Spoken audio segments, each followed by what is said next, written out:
What we do here is go back.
Hello there, dickheads. I nearly pressed the fucking happy hour intro button. Well, actually, I did. I'm not gonna lie, I did press that, and that's not at all what I meant to press. So it's off to a fucking cracking start. Actually, I did unmute myself, didn't I? Because that would have been an even better start if I'd literally fucking done the thing. Ridiculous. Oh. Anyway. Howdy. If Mar-a-Lago was in Clacton, Farage would have a reason to visit his constituency. True. Absolute fucking dirtbag. But it's okay, because Elon's about to give him loads of money to buy our democracy for us, so that's nice. Awesome. Don't you just love populism, where you go running off to the richest man in the world to suck his dick for money? Fun times. Of which more later, I'm sure. How is everybody? I hope you're all very, very well. I have had quite a day. I have been run around tirelessly by... I'm not fucking muted. I'm not muted. Fuck off. Shut up, Tassamount, you dickhead. Making me fucking wonder. Making me check again. Anyway. I've been run ragged by someone who's about 2 feet tall. Yes, I've been with my niece this afternoon whilst their parents were doing Christmas shopping or something, and she would have definitely got in the way. So that was nice. We read a book. I'll be honest with you, 2 out of 10 would not recommend. It's about a butterfly that lands on various coloured flowers. My niece very much was of the opinion that the flowers were integral to the enjoyment of the story. I'll be honest with you, went a little bit over my head, that part. The butterfly encounters a number of creatures on its way, including Mr. Bumblebee, who is briefly mentioned. They say hello to each other and is never seen in the story again. Thus, I think, is quite clearly a satire on the atomised modern society in which social interactions between people are fleeting and don't have the deep-rooted nature of previous generations, and how that leads to a listlessness within society. It's all subtextual, you understand, but I think that's definitely what's going on there. It then landed on a red flower, which again was again, I'll be honest with you, it didn't seem in keeping with the story, but whatever. It then met Mr. and Mrs. Squirrel, which again, given the gendered nature of that, I can only imagine is a feminist critique, a searing feminist critique of the patriarchal, gendered, heteronormative structure of society. Again, you have to read between the lines, but you know. And then the butterfly goes home and goes to bed. I'll be honest with you, the plot was wanting. I personally, like I say, 2 out of 10 at best. The small child that I was reading it to, very much. I say reading it to. We were reading it together. We're teaching, the child to read. So stupid it can't even read yet. Stop it. Rubbish. Get some help. Anyway, she loved it. 10 out of 10. And I had to get her down to 10 out of 10 because she was like 20 out of 10. Not that she can count to 20, but she wanted to put a lot more than 10. Bless her. Anyway, we then watched some TV whilst we had tea and toast. Absolutely adorable. We watched bizarrely two Australian shows, which is always a bit weird. One was Vegisaurs, which is a children's TV show about dinosaurs that are made of vegetables. I'll be honest with you, the P-Rexes, which are little T-Rexes in the shape of little green peas, adorable. It's actually quite a fun show. 7 out of 10. But then, 10 out of 10, I'd heard of this show before, but I'd never seen it because it's literally a show for kids. Why would I have seen it?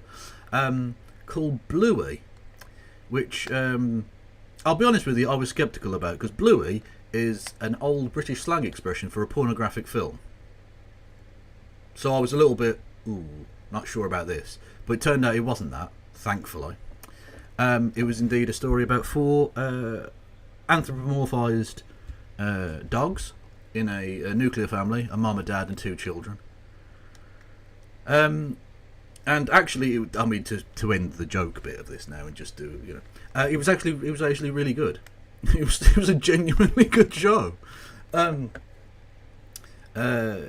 Honestly, it lacked some of the drama of some of the shows, but for a kids show, it had good messages in it, and it was well produced, and yeah, it was just pleasant. It was just a generally good show. Oh yeah, Peppa Pig can suck one. Peppa Pig can fuck all the way off. I never thought I'd have strong opinions of Peppa Pig until I got a young niece. Actually, until I got a young nephew. Before then, anyway. Having to interact with children's media for the first time in 25 years or something. Like, Peppa Pig is shit. And anyone who lets their kids watch Peppa Pig should have their children taken from them. It is child abuse. I've said it. I said it. And what? Whereas Bluey gets the thumbs up, 10 out of 10. Kev approval. Anyway.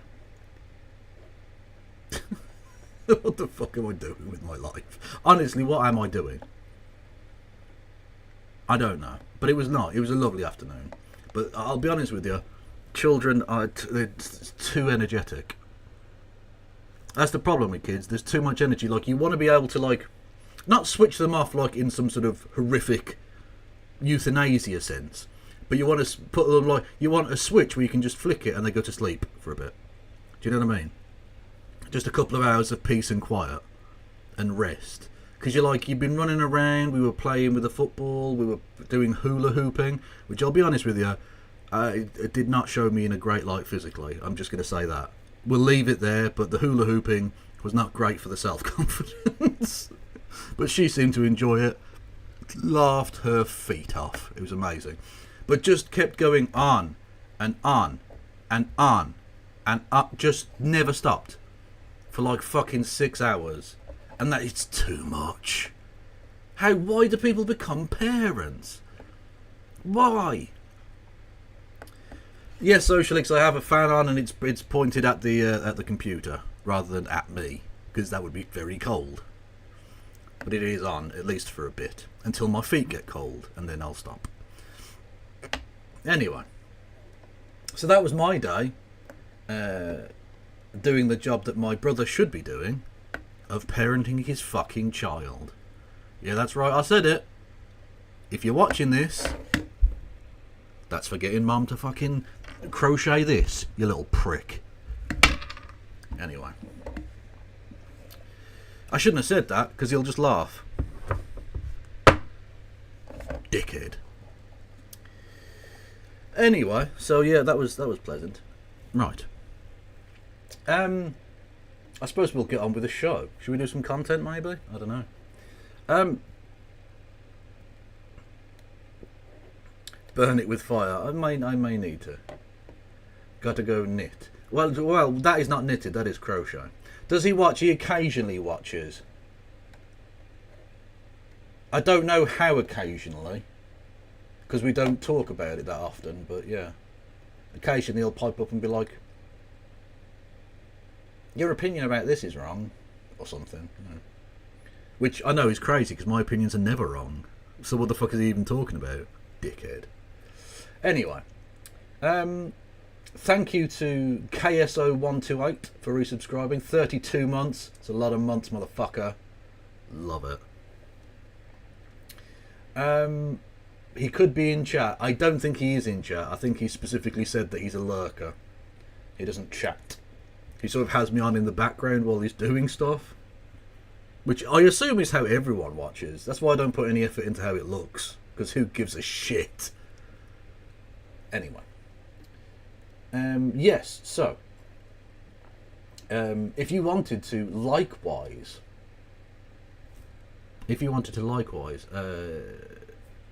As KSO did. Not KSI. Wouldn't want that one. But KSO. Yes. If you wanted to subscribe, you can do. On the Twitchy Mapoos. You can hit the follow button. You can subscribe. You can subscribe with Amazon Prime. You can give subs to the community. You can do bits messages. 200 bits or more will get you a text-to-speech. You can do super chats. $2 or more gets you a text-to-speech.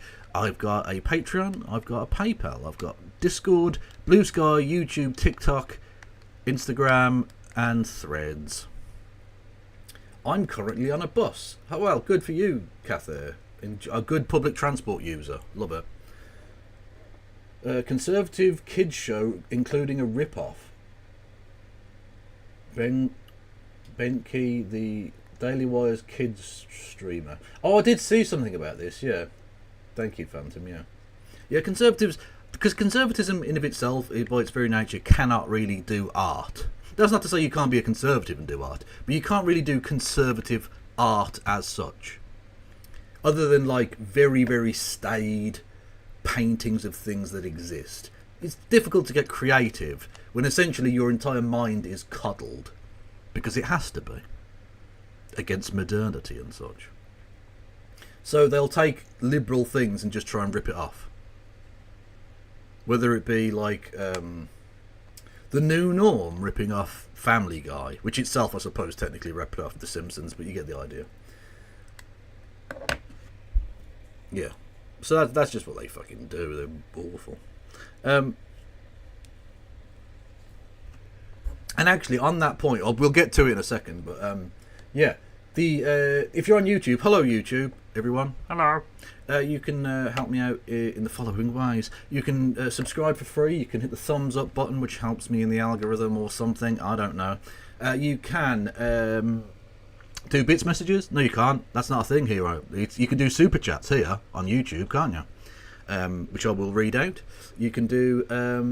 You can become a member for 99 pence, or indeed you can give memberships to the community. And we've got a goal, which you can see. Only by in this way. It's there, and it's for one super chat within the next 2 hours or something. It's a goal. It's there. What can I say? It's a button I learned how to use the other day, so I'm going to do it every fucking time with some dumb shit. Because if this stream is about anything, it's wasting each other's time between now and death in a vaguely humorous fashion. And that is summed up perfectly with my usage of the goal on the YouTubes. Anyway, as I was, I'd forgotten I wanted to sort of mention this, but I am going to mention it because why the fuck not? In the last few days, there was I think Army-Navy football game in America, right? Now, I wouldn't usually give two fucking shiny shits about this. But it got political, naturally. Donald Trump salutes the national anthem. Joe Biden didn't go for the past 4 years. Great to have a president back at Army-Navy. Now, that in of itself, you can take it or leave the thing, right? I'll just play the video for you. There he is, old couch fucker and old wife raper. Doing the thing, right? So that's that. It's a correct description of what took place there. He did salute the national anthem at the Army-Navy game. Fine. I just wanted to focus on a guy called Clay Travis. The man you may notice there is the person who sent out that tweet. Because that's a name that was familiar to me, and I realised where I knew that person from. I made a video response to a video he made on PragerU, right? In a very short-lived but I think quite good series called Prager FU, which I did on my channel a long time ago. And specifically, that video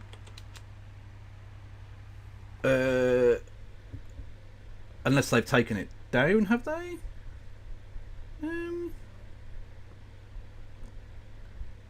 Why would his name not pop up instantly? Did they fall out and they've taken his video down? Hang on a minute.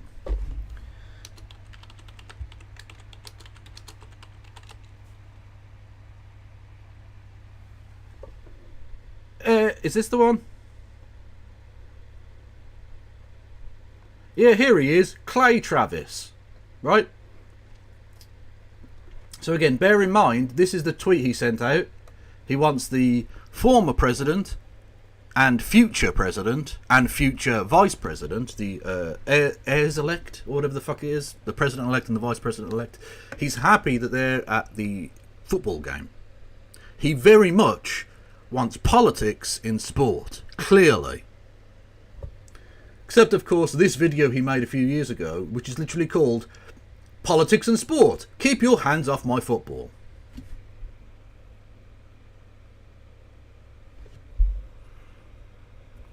In which he argues, very stupidly, that politics and sport should never mix, and that that's a bad thing that they should ever mix. You shouldn't do politics and sport. It's bad, honest.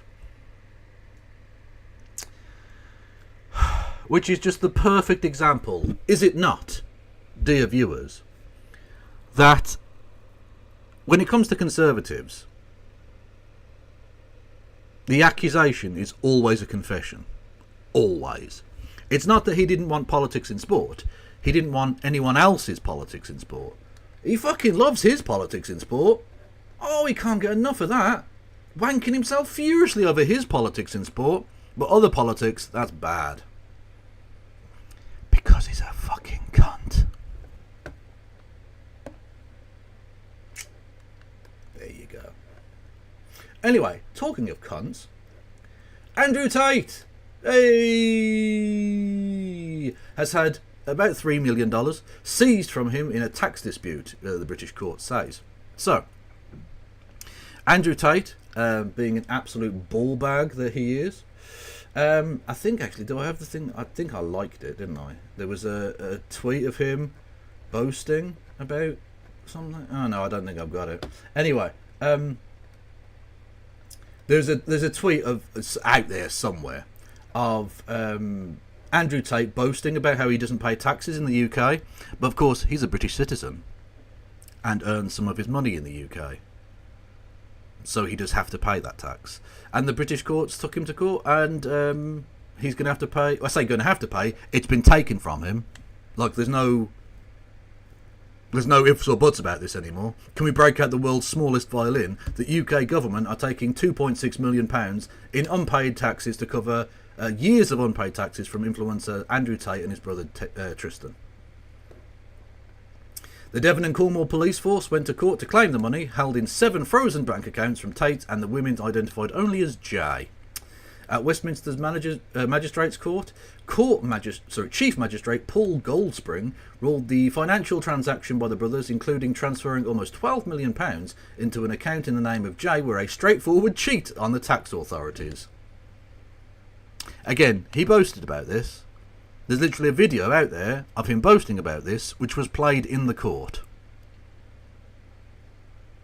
I know it makes you, Andrew, and to his stupid fucking fans, I know it makes you seem like a badass when you like boast about these crimes online, but the thing is, that gets recorded, and then in courts, they can play that recording of you saying things like, I'm a tax cheat, or I'm a rapist, and they can play that and be like, see, they are guilty of the things that they're in court for here. Do you see? Do you see how it has real world consequences? Perhaps? You fucking stupid bastards. Unbelievable. So that was a good news story. Doesn't he claim to be a lot richer than this? Oh yeah, he's claimed to be like a billionaire, which obviously isn't true. Like, he's grifting 70 quid a pop for his fucking Hustlers University thing. Like, he's not a billionaire. He's not even a millionaire. All of those, the cars that were seized by the Romanian authorities, all but like 2 of those, I think it was, were rentals, and the other 2 weren't even fully paid for. He still owed money on them. So basically, all of those cars you see him with in his like flashy videos to make himself look really rich, he doesn't actually own any of them because he's not that rich. That's not to say he doesn't have some money. Sure, he's used illicit means to garner a number, a couple of million, 3 million, 4 million, whatever. In this case, it appears to have been 12 million, although clearly that's not. They're not going to be able to keep much of that, I don't think, in the long run. And of course, he's going to prison, so his future earnings are slim, I think. But either way, he's a bullshitter. And it's good to see his empire of lies gradually being unwound. And it all started with a pizza box and Greta Thunberg. God bless you, Greta. Beautiful stuff. Beautiful stuff. I will keep you updated on all of that. Now, we're going to get on to Prime Minister's questions in just a moment. But before we do, there is a thing I need to I keep you abreast of, I suppose. A thing called Waspi.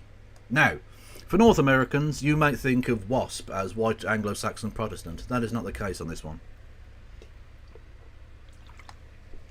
In this instance, WASPI is an acronym which stands for Women Against fuck's sake, State Pension Inequality. Women Against State Pension Inequality. It's a slightly complicated story, but basically means that because of announced changes to retirement age for women that were born in the 1950s, which was brought forward and people weren't really told about it, potentially up to about 3.5 million women were essentially robbed of thousands of pounds because they weren't able to make proper decisions about retirement and savings and things like that because of changes that were supposed to happen way into the future but were brought forward because austerity and shit. Anyway, it's become something of a touchstone issue here in the UK. Naturally, Keir Starmer. Here is the Secretary of State, Liz Kendall, an absolute fucking ghoul. It's supporting Waspi before the election, right? So this was before the election. I will stand with Waspi to identify and deliver a fair solution for all women affected. So this was going to be women being given money to make up for the fact that they'd had that money taken from them illicitly. Okay? Liz Kendall, the current, now, State Secretary of State for Work and Pensions, stood with her. Okay, she stood with Waspi before the election. When she wanted their votes, she stood with them. Here's Keir Starmer, standing with the Waspi women as well. When he wanted their votes, he was with them. 100% before the election. Here's the Labour Party, literally pledging justice for Waspi women on their own fucking YouTube, not on YouTube, sorry, on their own Facebook page. It's literally a policy that they had in the lead up to the election. So naturally, they've just announced that they're not going to fucking give them a penny. These fucking disgusting ghoul cunts. This is the most blatant example. This is the most blatant example of them making a statement before the election and going back on it, spitting in the faces of millions of people. No wonder Starmer wants to try and cancel some of the local elections for 2025. He's just pissed off, on top of already having phenomenally low, like embarrassingly low approval rating. Literally, someone did this amazing image of the graph of Keir Starmer's approval tracker with him going down it on a sled, which is very funny. Not only does he have embarrassingly low approval already, he just pissed off 3.5 million largely progressive women and their families and friends who they're never going to vote for Labour again because you just abandoned them. You just stabbed them in the back.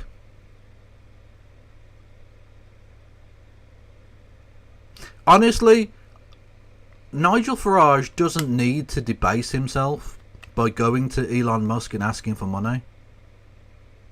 Keir Starmer is ensuring a reform win. Because the Tories are dead. We've talked about this before. Conservatism has moved beyond the Conservative Party. They're an irrelevance now.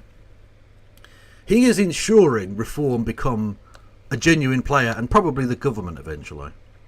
Every time he cancels winter fuel payments for pensioners, freezing pensioners to death. Every time he says, oh, kids can't have free school meals, or we're going to keep the Tories' policy in place for a two-child benefit cap, or he says before the election he's going to support the Waspi women and then goes against them completely, stabs them in the back, does the exact opposite of what he says, he guarantees that Nigel Farage will win.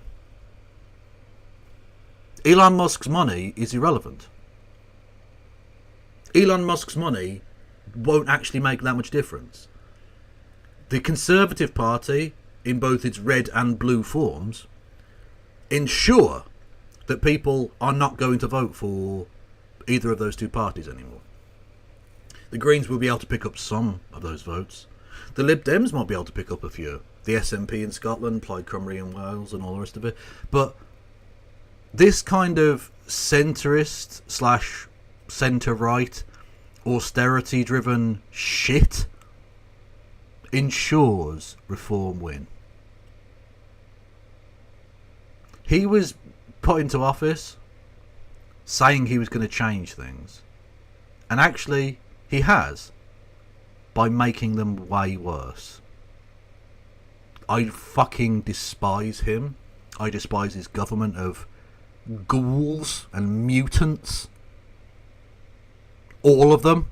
If you're in his government, you're fucking evil.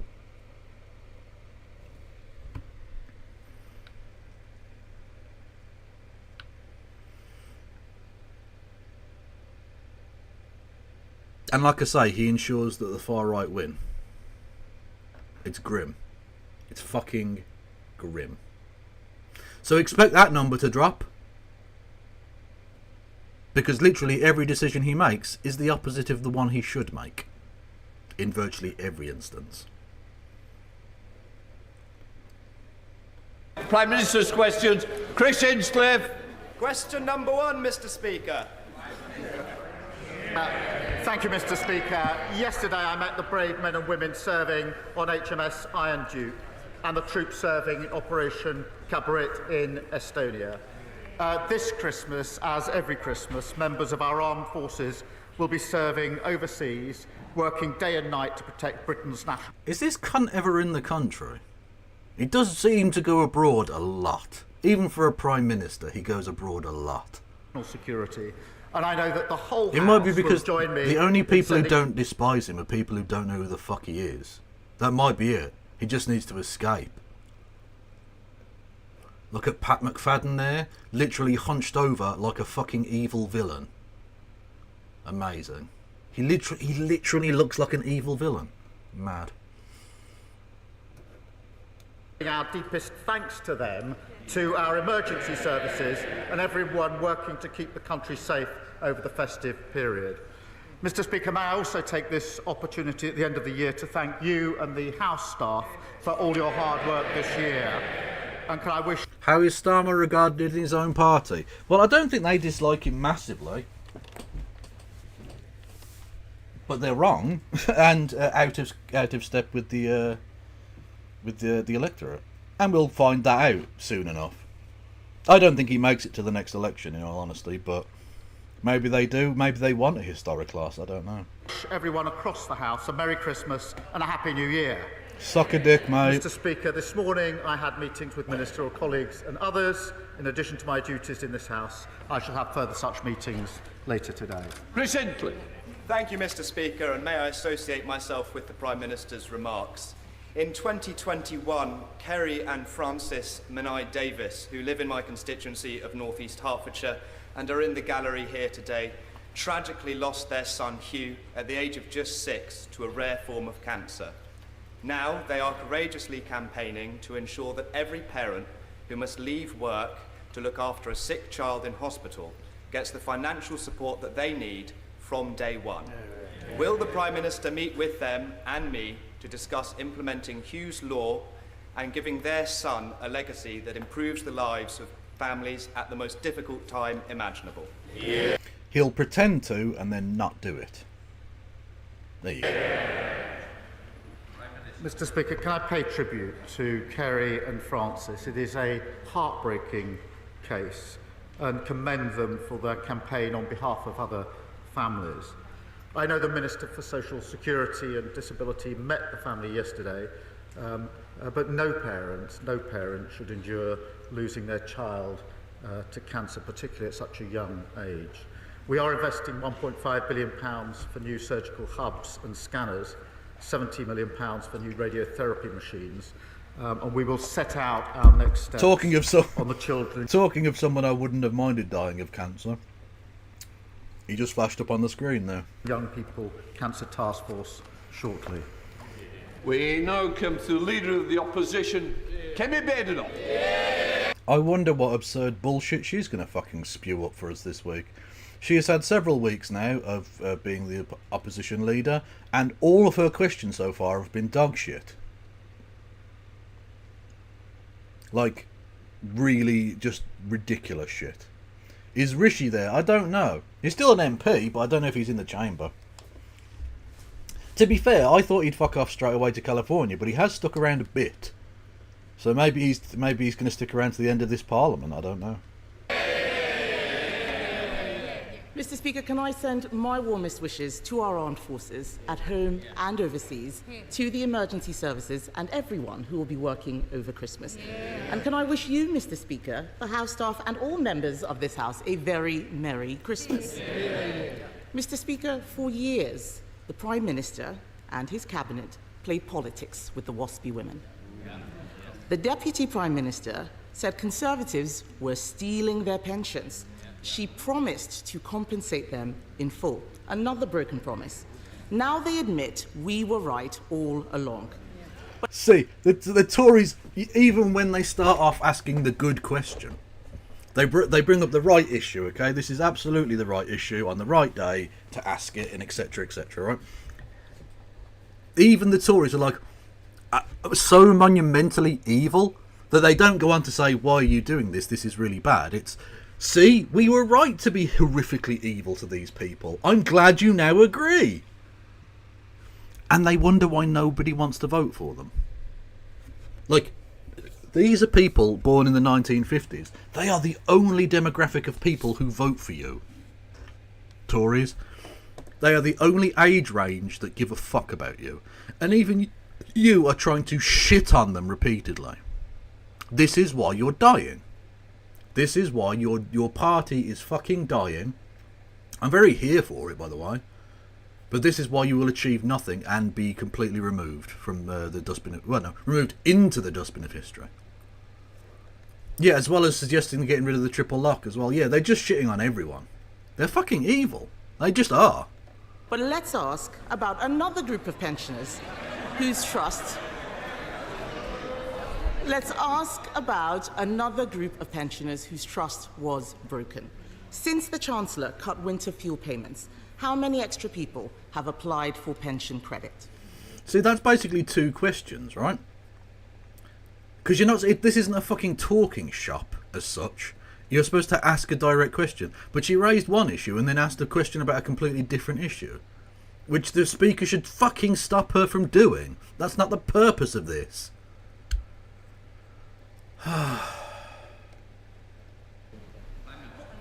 Mr. Speaker, the number one job of this government was to put the finances back in order after the last government lost control. They left a £22 billion black hole and we had to take tough choices.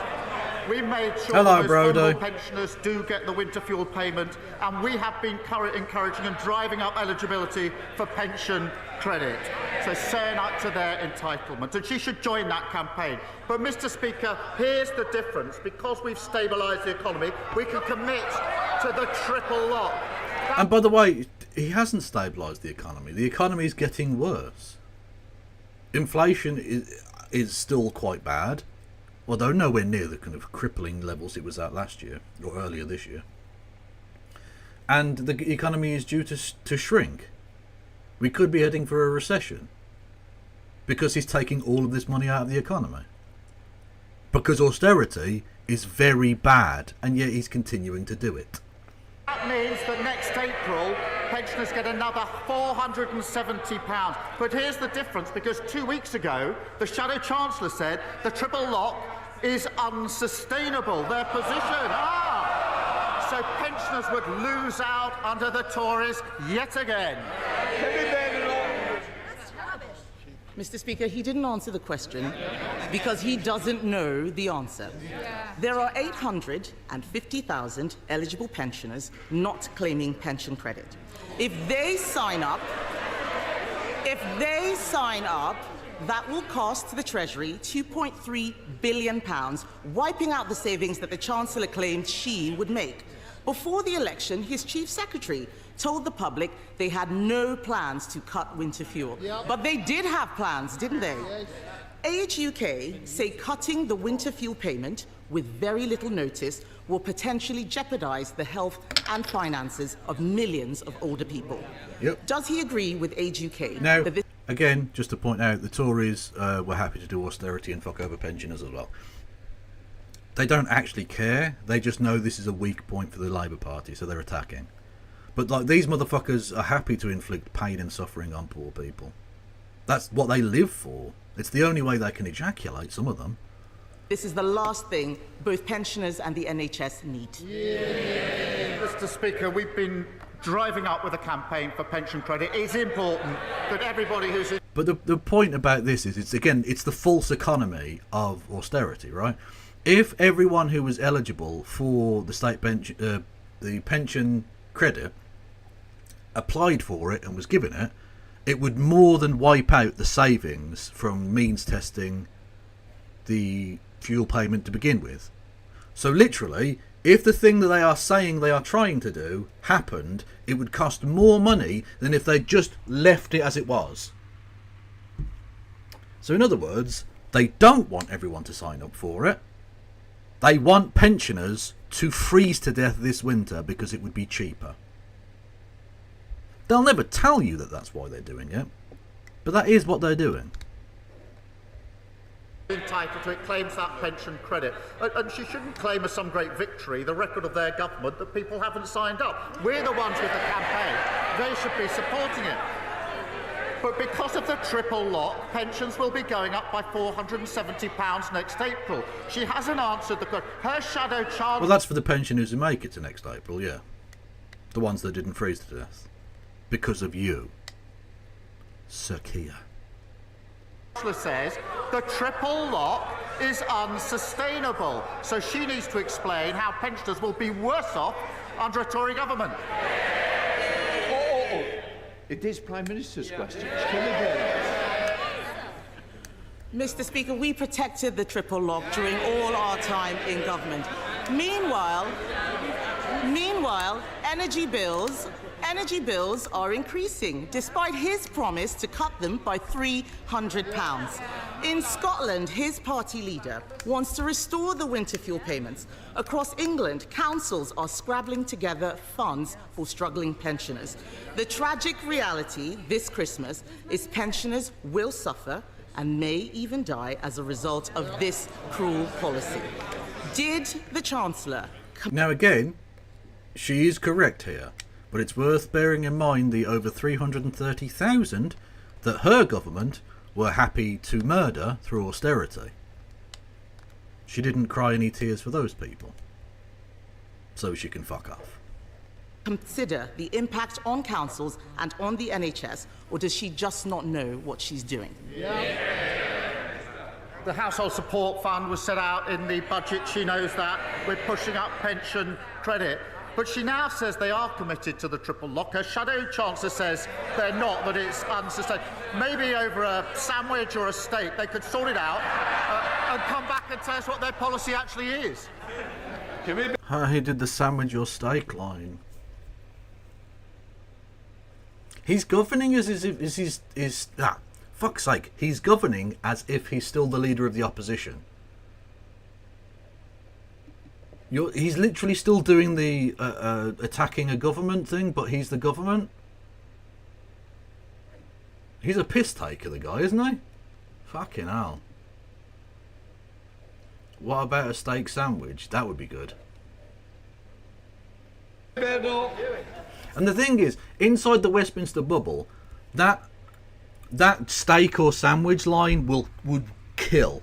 I mean, you just heard it. They laughed their bollocks off behind him, right? I know they're sycophantic gobshites, but even so, like that line hits home nicely, as if it's in a fucking, it's the 1am slot and everyone's drunk in the fucking the comedy bar, right? You'd absolutely love it.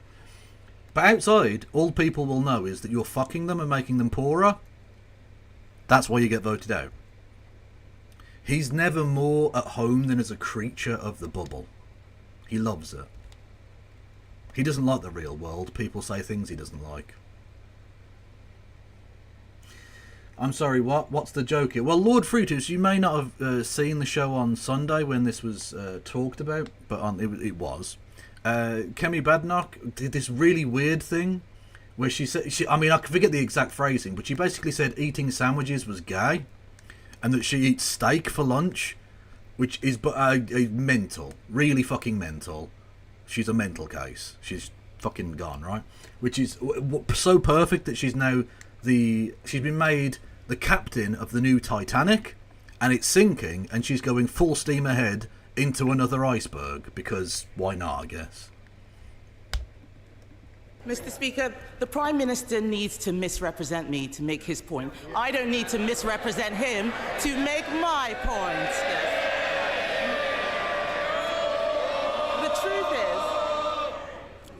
The truth is, he didn't think this through. Cutting winter fuel payments isn't just callous. It may not make savings. It could actually cost us all more. And that's not... You've just made the perfect argument against austerity. You've just made the perfect albeit very concise and a little bit trite, argument against the exact thing that your government did for 14 years and that you want to do forever. It's callous, it's cruel, it endangers people, it makes people's life worse, it kills people, and it doesn't save money. In fact, it actually costs more money in the long term. Doing austerity is not actually the cheap option it seems. It's actually very costly, but in the long term, and governments don't give a fuck about the long term. Not modern governments anyway. Not that I'm suggesting it was ever perfect in the past, but like literally they don't give a fuck about what's going to happen in 5 years. They care about making themselves look good now. Because they're cunts. It's not the only policy which is making things worse. The Chancellor's budget is a body blow to family businesses and also charities. Marie Curie have warned that Labour's budget will cost them nearly £3 million a year. This is a cancer charity saying they have no option but to reduce services. Did the Chancellor tell the Prime Minister that her jobs tax was going to hit charities? Mr. Speaker. She doesn't care about charity. She's doing this because she's funded by big business, and big business don't like paying any tax. Just to like do the kind of translation for you there, just to kind of pass that out so that you fully understand. That's what she means. She doesn't give a fuck about Marie Curie cancer research or anything like that.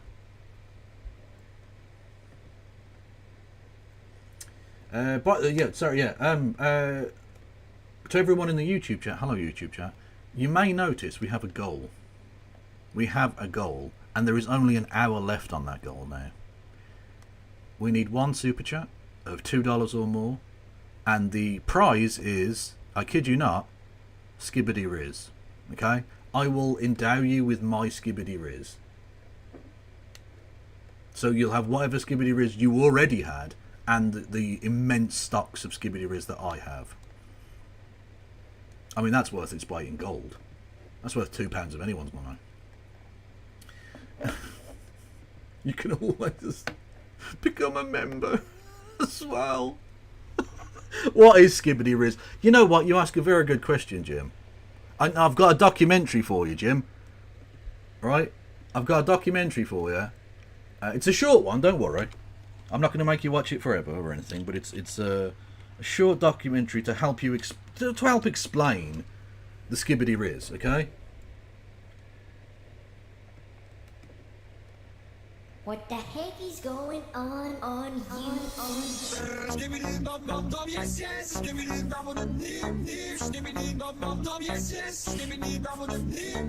What the heck is going on you?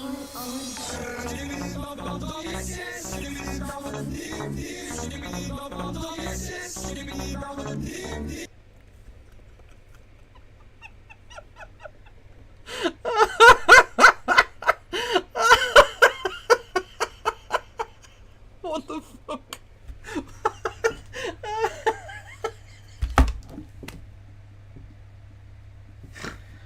Anyway, you get the idea. I don't need to explain any further, surely. I don't need to explain that any further.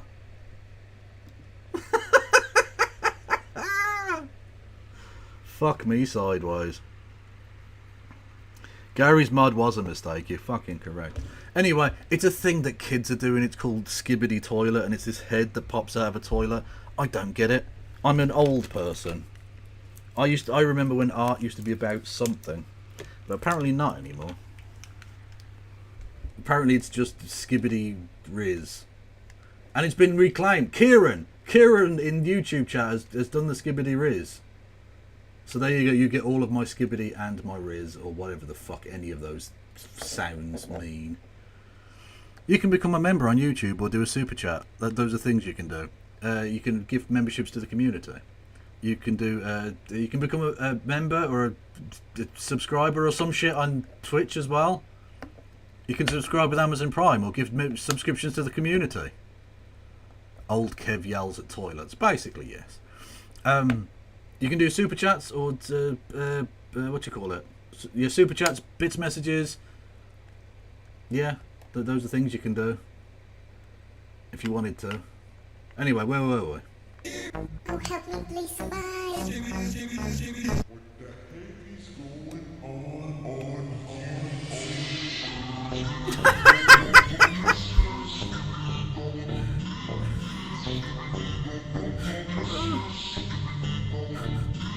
What the heck is going on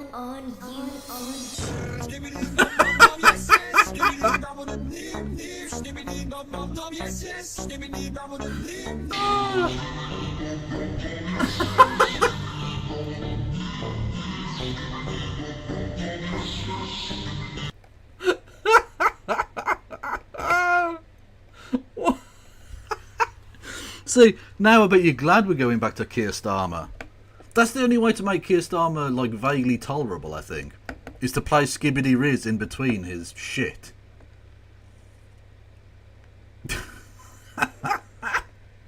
She's asked 3 questions about winter fuel with a leaving out. I'll come to that. But she's changed her mind on this. She used to say that the payments were a dead weight. She said there were members of her constituency who didn't need it. And they all stood in 2017 on a manifesto, a Tory manifesto, that committed to getting rid of the universal winter payments for pensioners. So we can see what their real commitment is. As for... Dude, in terms of people standing on manifestos that they didn't believe in, like, you need to wind your fucking neck in, chap.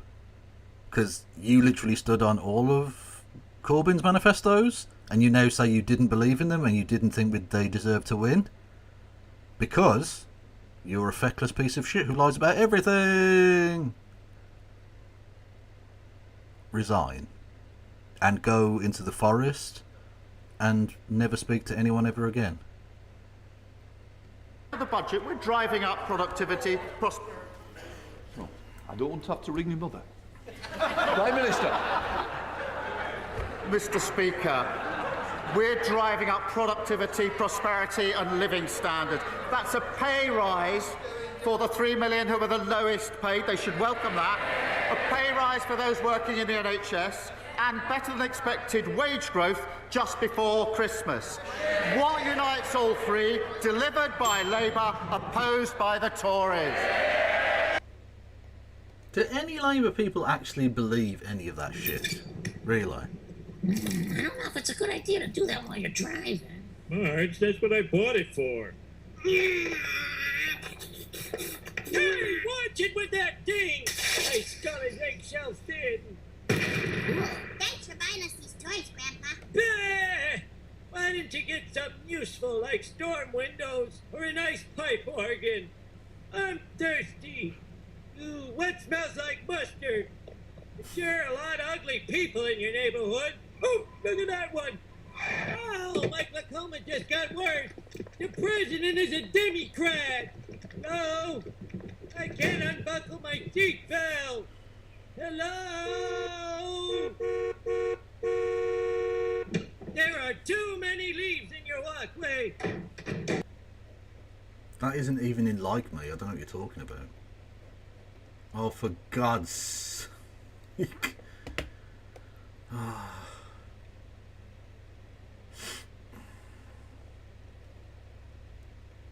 Skibbity Keith.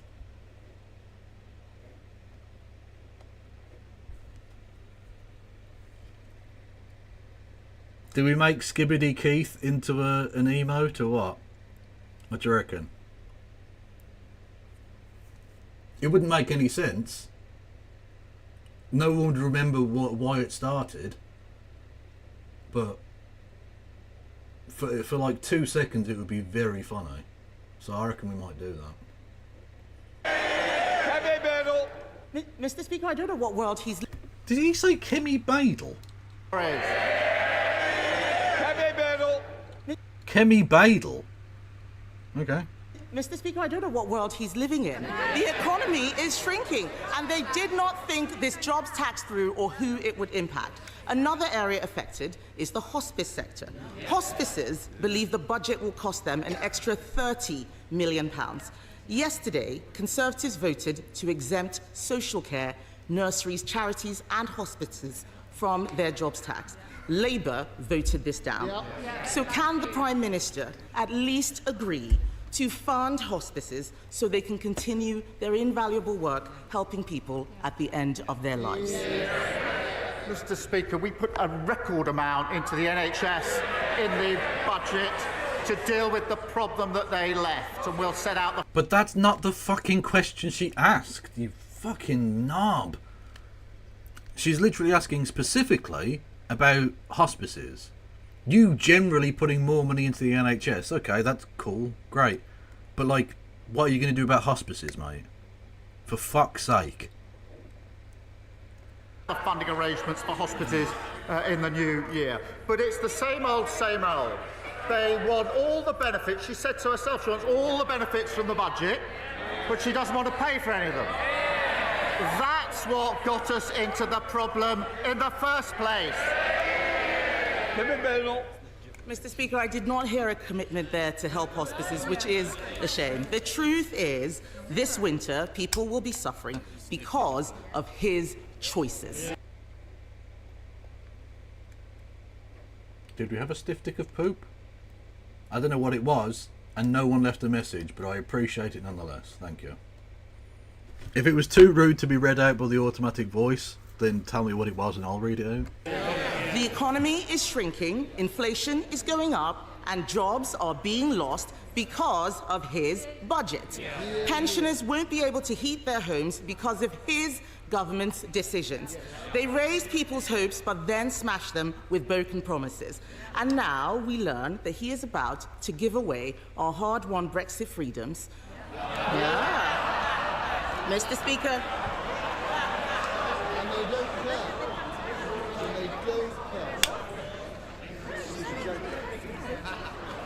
All right. Mr. Speaker, now we learn he is about to give away our hard-won Brexit freedoms.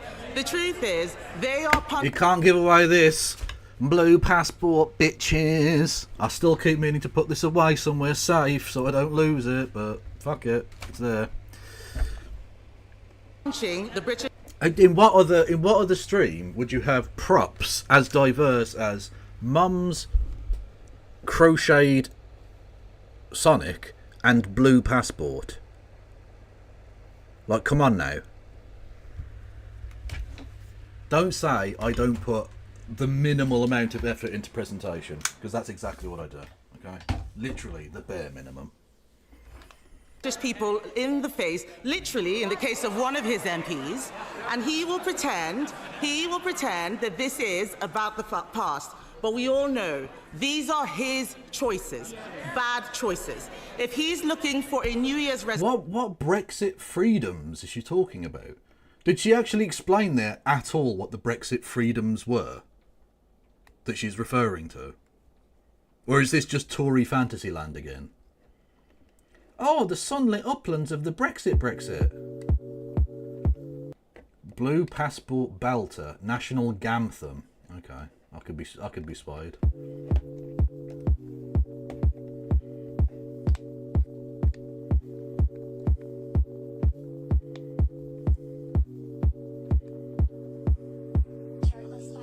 Fuck vegan calves, I'm breeding staff. Salad on the plate, I'm leaving that. Text from Terry, he's just seen a ferry. We're deep in chat. Wetherspoon News, I'm reading that. GB2, I'm feeling that. I guess it's you, I'm seething that. You like Sam Smith, I think he's a twat. Boy. 10 pints and a packet of peanuts. Tenfold, I can make the wife sign a prenup. Millwall kit on my top when I clean up. Losing my mind over shit that I've dreamed up. You're a they, them, oh poor you. I am a tank from World War II. 442, Shaw Cross up top, he'll know what to do. Call up Talksport, call Simon a donut. Kerry Katona, still gives me a boner. England flag in the motor, winter is Stella and the summer is Corona. Grafting, you know my work's not over. Catch me on the cliffs, I'm guarding Dover. Wetherspoons first and also last orders. Don't want them in unless they're good on corners. Lost map for the Wetherspoons toilets. Lock up the borders. Only want a doc called Tony or Peter. If I see a snowflake, turn on the heater. Jalfrezi for breakfast, fuck Rivita. Embarrass myself on question time. Hate vegans, French and grime. Don't ever call me no swine, that's a war crime. Oi, lock up the borders. Wetherspoons first and also last orders. Lock up the borders. Oi, lock up the borders. Oi, racist tweets in the pipeline. The bird's word slur cheese on the white wine. UKIP pyjamas at night time. Southgate out, it's the right time. Fuck places that don't take cash. Boxing gloves hanging up above the dash. Often refer to vaginas as cash. Google Laura Wood's legs, then clear the cash. Guard the local leisure centre. No trans swimmers can enter. They ruined, I've lost my temper. Spilled beans on the weekend offender.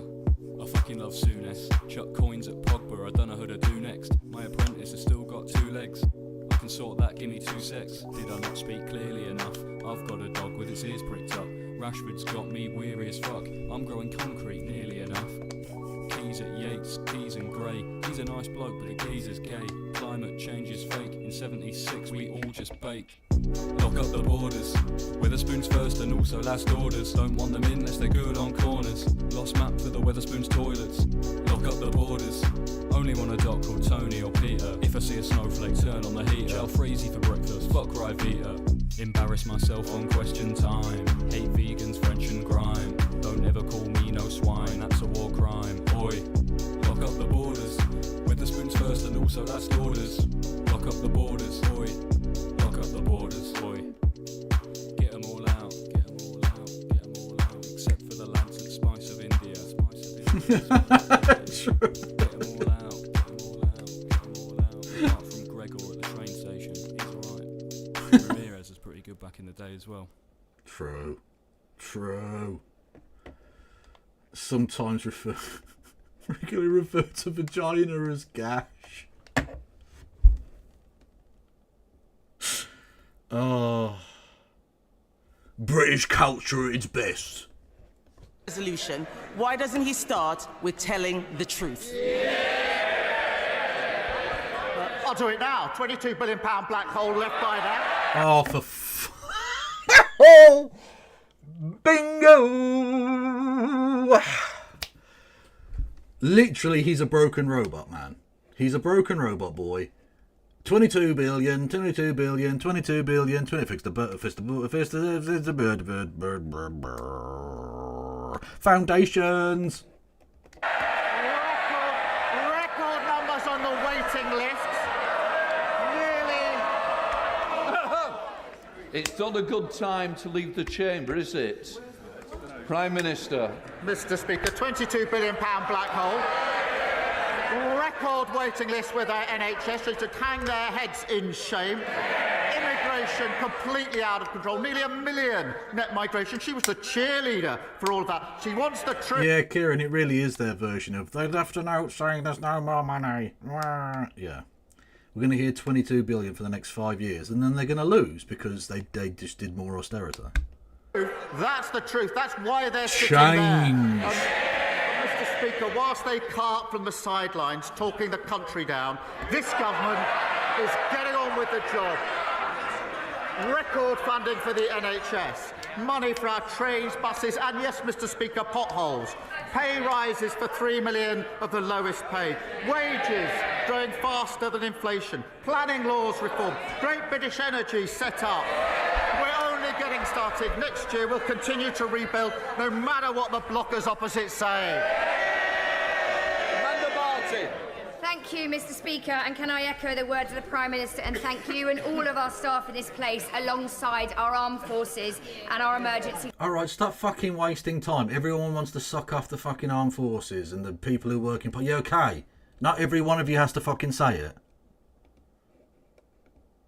...services and wish them a Merry Christmas. Mr. Speaker... I'm sorry, she arrived tonight as a fucking... Dennis Taylor fucking tribute act. What are these glasses about? March 2025 marks 20 years since the death of the only Member of Parliament to have held all 4 great offices of state, the Foreign Secretary, the Home Secretary, the Chancellor and the Prime Minister. Mr. Speaker, James Callaghan was a true Portsmouth great and went to the same school as another true Portsmouth great, my dad, Terry Nolan. Does the Prime Minister back my bid for a plaque to be added to his former home in Copner? And will he come along to Portsmouth next year to unveil it? Well, I thank her for her question. Jim Callaghan was a giant of the Labour movement and a great public servant. Mr. Speaker, he left school at 17, served in our Royal Navy, before becoming the Home Secretary, Foreign Secretary, Chancellor, and of course finally Prime Minister. And as a proud son of Portsmouth, I'm sure he'd be honoured to be remembered in such a way. Happy Christmas. Can I just say to Mr Mayor, I keep hearing, I heard you the other week over here, I'm hearing again that it's not a good time to push a luck today. Right, let us come to Leader of the Liberal Democrats, Red David.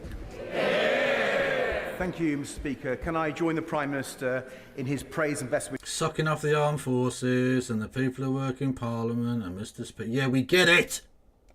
For our armed forces and our emergency services. And can I join others in... Especially because they don't give two fucks. They'll happily send them off to the next war. They'll happily send them fucking... Literally, we've got members of the fucking RAF doing reconnaissance missions for the Israeli genocide of the fucking Palestinian people. These fuckers don't care. They'll happily bomb another fucking stable country back into the Stone Age, into the slave market fucking age. They don't give two shits. They'll happily let a generation of kids have their fucking legs blown off in the desert again for oil. It's infuriating. Not only is it time wasting and virtue signaling, but it's the exact opposite of true. They don't respect the armed forces. They don't respect the fucking the potential of them giving their lives and their fucking wellhoods to the country. Because when they come back, not only do their families have to live in substandard fucking housing whilst they're away, but they come back and they're left to the shit. They're left to develop fucking drinking and drug addiction and homelessness and eventual fucking death. Suicide. Devastation. At best, you might get your name misspelled in the newspaper. Fucking disgrace. Wishing you happy Christmas, Mr Speaker, and all the staff of the Commons, and indeed everyone across this House. I'm coming to sing in a minute. Mr Speaker, I've had the great joy of spending time recently with some amazing young people from the Bath Philharmonia Young Carers Choir. They're a brilliant example of the power of music to make a difference in young people's lives. One member of the choir, Caitlin, has even developed a special new project to spread the joy of music to young people in our schools and communities. So will the Prime Minister meet Caitlin to hear more about her exciting project and work with us and others to support music in our... Does she have money to buy him a seats at the Arsenal in the box or not? Because if not, she's not getting access. Schools and communities. Well, Mr Speaker, I welcome his comments, and as he will know, today we're introducing the landmark Children's Wellbeing Bill to enable all children to succeed, including young carers. Does that include children outside the two-child benefit gap that you're going to keep forever, it appears? You fucking cunt. That increased the pupil funding premium to over £2.9 billion, which can be used to support pupils with identified needs, and that of course includes carers. And now young carers are on the school census, as he knows, that's since 2023. They have greater visibility and schools will be better able to identify and support them. Mr Speaker, he talks of singing. There was carols outside our front door on Monday, and my family was surprised to see the Honourable Gentleman, Right Honourable Gentleman, shamelessly plugging his song. We have strict rules about antisocial behaviour, but in the spirit of the season, I simply say Happy Christmas. Sir Red David. Well, Happy Christmas, Prime Minister. Can I thank him for allowing the Young Carers Choir to sing outside number 10? I hope he and the staff enjoyed it. Our song is called Love Is Enough. Oh, for fuck's sake! Parliament is always knockabout bullshit for rich lads. That's obvious. But it's never more obvious than at the time of year when it's like the last sitting of the year before Christmas, or sometimes the first sitting back after Christmas, or like the first sitting of a new term or something, when they're all kind of like furtive, like, ooh, we get to go home and stop pretending to fucking do work for a few months. Like, it's ridiculous. They couldn't give less of a shit, the lad. They're just fucking man children, all of them. And so he's now wasting his questions on double shilling his fucking crap single. Which, like, okay, it's for charity, so that's not the end of the world. But what the fuck are you doing? Do people still go caroling? The only people who go caroling are, like, rich people who do it as a lark. No one actually goes caroling anymore because it's not 1951. But the hard truth is, for many young carers and young adult carers, actually love is not enough. These amazing young people need real action to help them with the challenges they face. So in addition to the measures that the Prime Minister just talked about, will he support the Carers Trust's Young Carers Covenant to make sure across government, across local authorities, we are supporting these young people with all the support they deserve? We should support these young people, and we continue to work across the sector to... As usual, a total waste of time. The Lib Dems are a total waste of time, just as a general rule. But, like, those two questions were so fucking pointless. What did he hope to possibly achieve from that? Why not just go off and... Why not just walk across the house and literally start tugging on his cock? Why not actually just give him a hand job? Davey, go on, walk over and just give him a fucking hand job. Ensure all schools identify, support and record data on young carers. And of course, Mr. Speaker, we boosted the carers allowance in the budget. But I agree with him in relation to these young carers. Thank you, Mr. Speaker. Can I associate myself with the remarks of the Prime Minister in wishing everyone a very happy Christmas this year? For many in my constituency and indeed across the country, particularly those in temporary accommodation, it won't be a happy Christmas. On the Tories' watch, temporary homelessness more than doubled. So what is the government doing to support families and children living in temporary accommodation, particularly this season? Well, she's right about the appalling inheritance. Okay. Is it just me that's getting kind of early 90s Jodie Foster vibes from this? Like, I'm just putting it out there. It looks like she's about to tell me about her experiences with Dr. Lecter.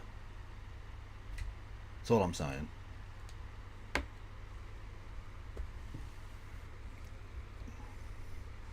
One of Blair's babes. True. Inheritance, which included record numbers sleeping rough. Almost 160,000 children living in temporary accommodation. The fact that you followed Oba after that thing I just showed you, sus. Red flags straight away. Which means you'll probably get on very well here, actually, to be fair. Welcome to the Kevolution. You sussy backer. Speaker, we're delivering nearly £1 billion into councils to tackle homelessness, including increasing funding in Bolton over the next year. That includes dedicated support with housing, with mental health and with employment. But we're also committed to tackling the root causes, and that's why we're building 1.5 million new homes and abolishing Section 21 no-fault eviction, something they said they were going to do and repeatedly failed to do. Ben Lake. In 2022, the Prime Minister supported calls for fair and fast compensation for 1950s women impacted by the changes to the state pension. And yet, just yesterday, his government rejected those same calls out of hand. Mr. Speaker, is this what the Prime Minister meant when he promised to lead a government of change? Very good point. Very well made. Delightfully Welsh. Mr. Speaker, this is a serious issue. Between 2005 and 2007, there were, I think, a 28-month delay in letters to women born in the 1950s about changes to pension age. That was unacceptable, and it was right that the government apologised for that. In 2011, the former Chancellor, George Osborne, then accelerated those changes with very little notice. That equally was unacceptable, and Labour opposed it at the time. It is a serious issue. It's a complex issue. The research, as he knows, shows that 90% of those impacted knew about the changes that were taking place. And I'm afraid to say the taxpayer simply can't afford the tens of billions of pounds in compensation when the evidence does show that 90% of those impacted did know about. Okay, so why did you lie before the election? Why did you lie before the election saying you would support it and are now going back on that? And if we can't afford to pay for housing our kids, keeping pensioners warm, if we can't afford to get rid of the 2-child benefit cap, if we can't afford restoration for the Waspi women, if we can't afford, basic fucking government services, why can we afford £3.5 billion a year for Ukraine? Like, don't get me wrong, again, I think we should help Ukraine. But if we're broke, why are we helping anyone else out? Or are you just lying? You're just lying. This is a political decision you've made to throw these people under the bus. Like, he announced this the same day that he announced an extra, I think it was it 40-something million extra for Ukraine, on top of the 3 billion, to help with their winter heating problems. Now, don't get me wrong. Don't get me wrong. I think we should help them.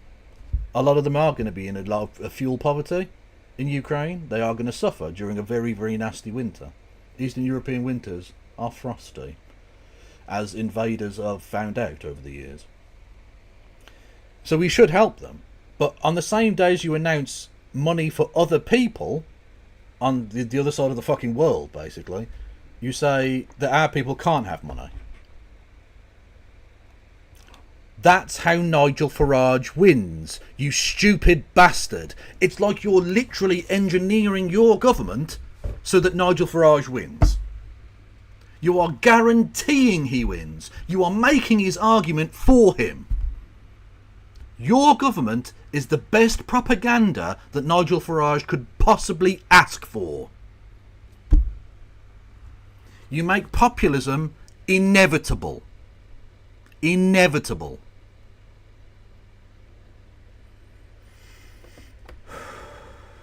That's because of the state of our economy. Brady! Thank you, Mr. Speaker. Recent data shows that almost 11,000 Scots have been waiting for hospital treatment for over 2 years after referral.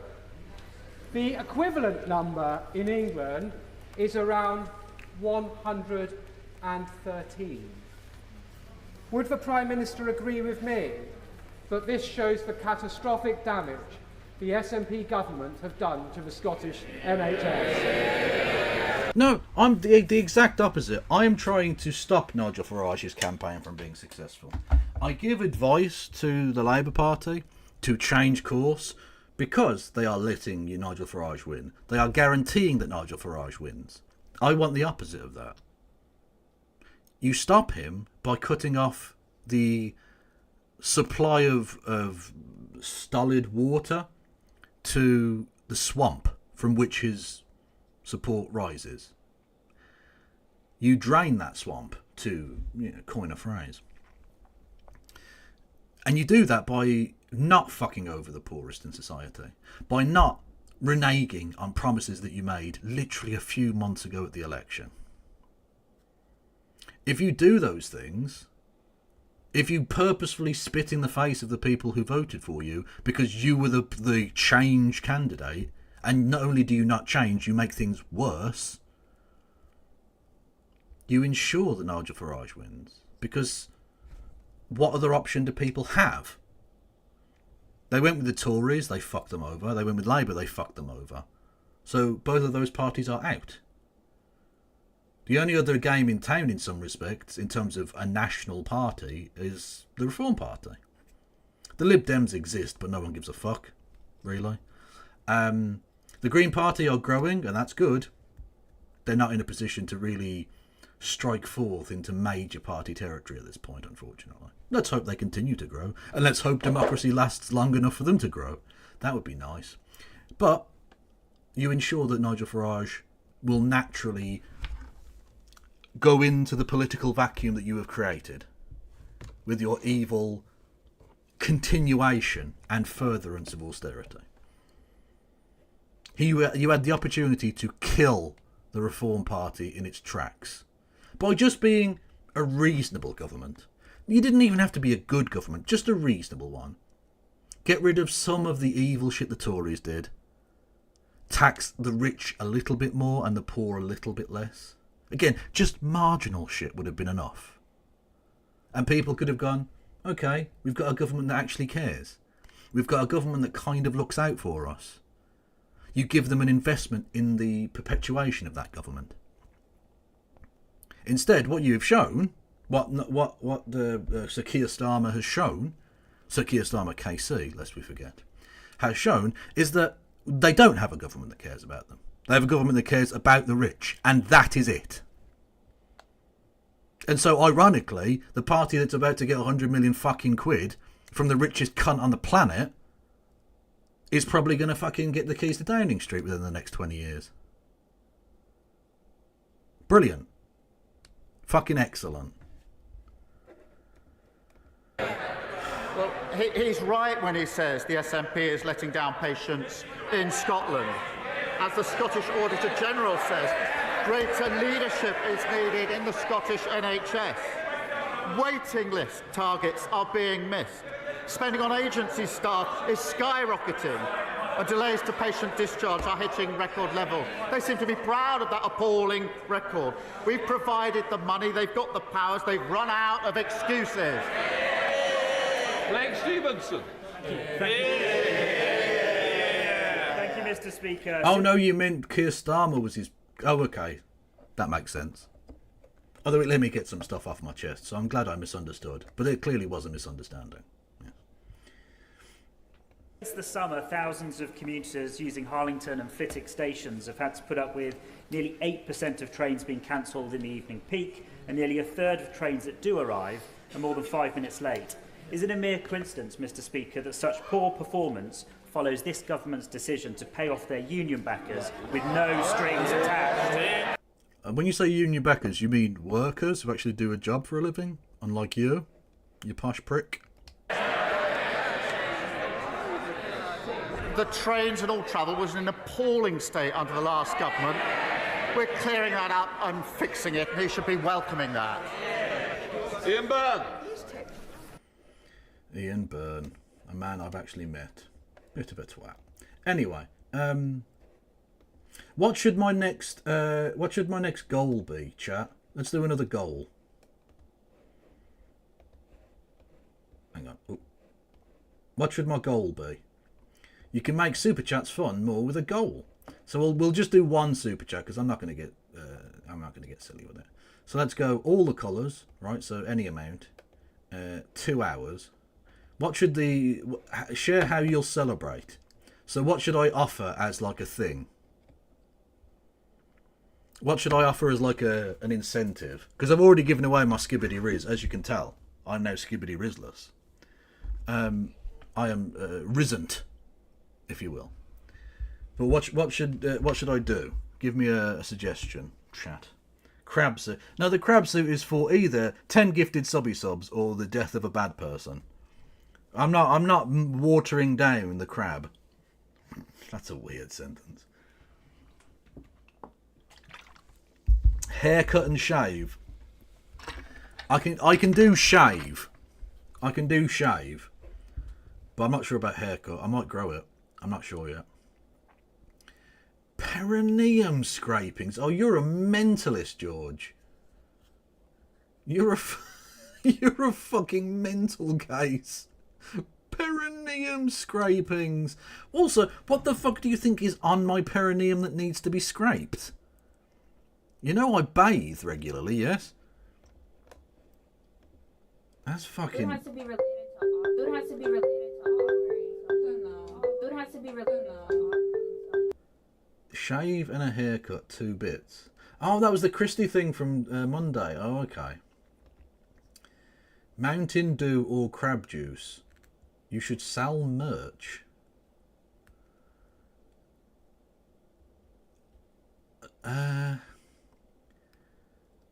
Haircut and shave, get it?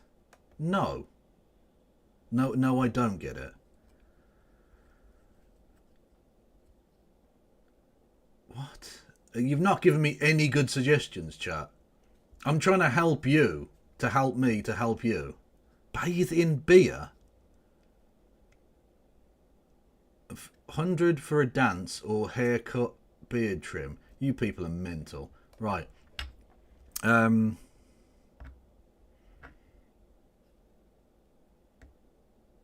genuinely don't know what to fucking do.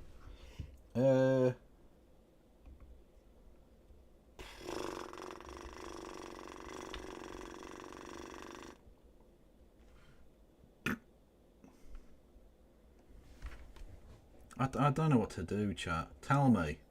Dye your hair blue or and debate Destiny? No. French kiss Sonic. Okay. Fuck it.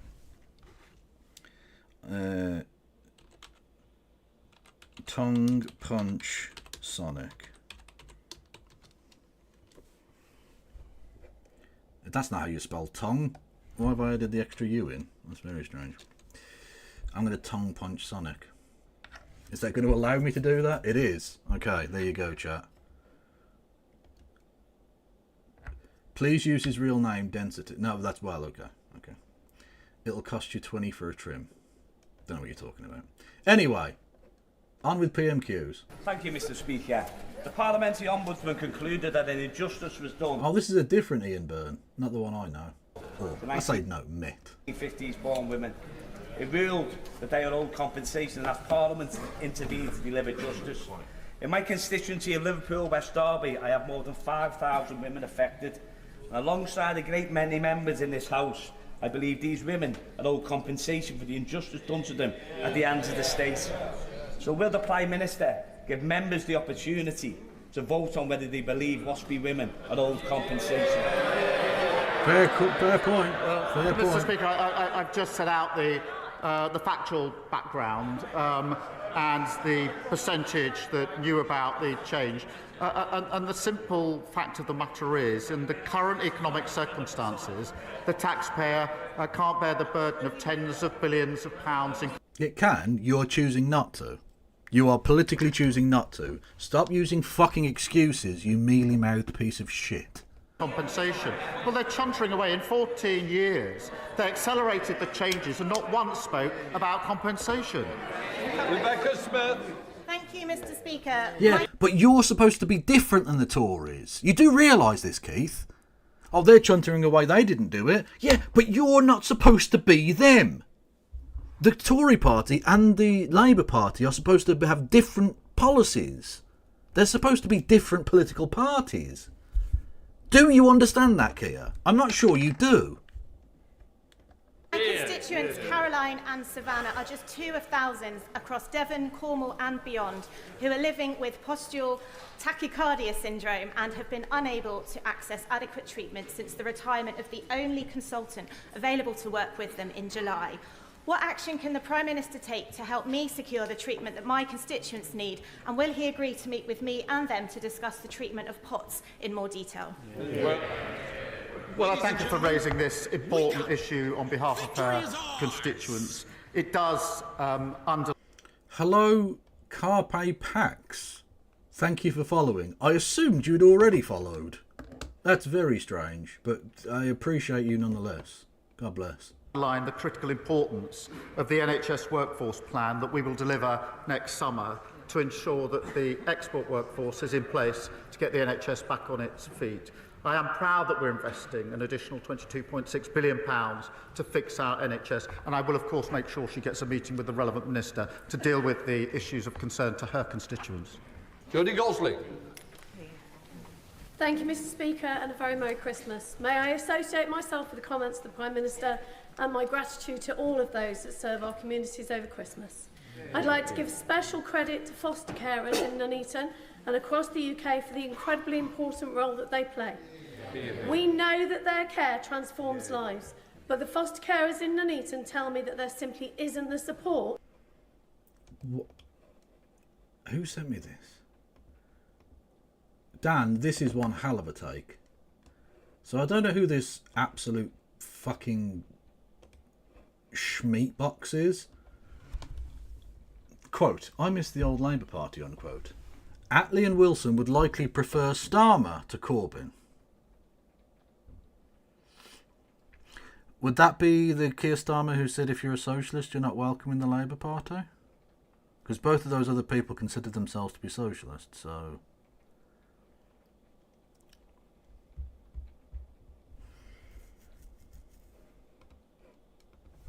I'm just going to respond with, you are a fucking melter. That's all that needs to be said, frankly. Maltoids be maltoids. That there used to be, and over 17% of children are waiting over 4 years for care.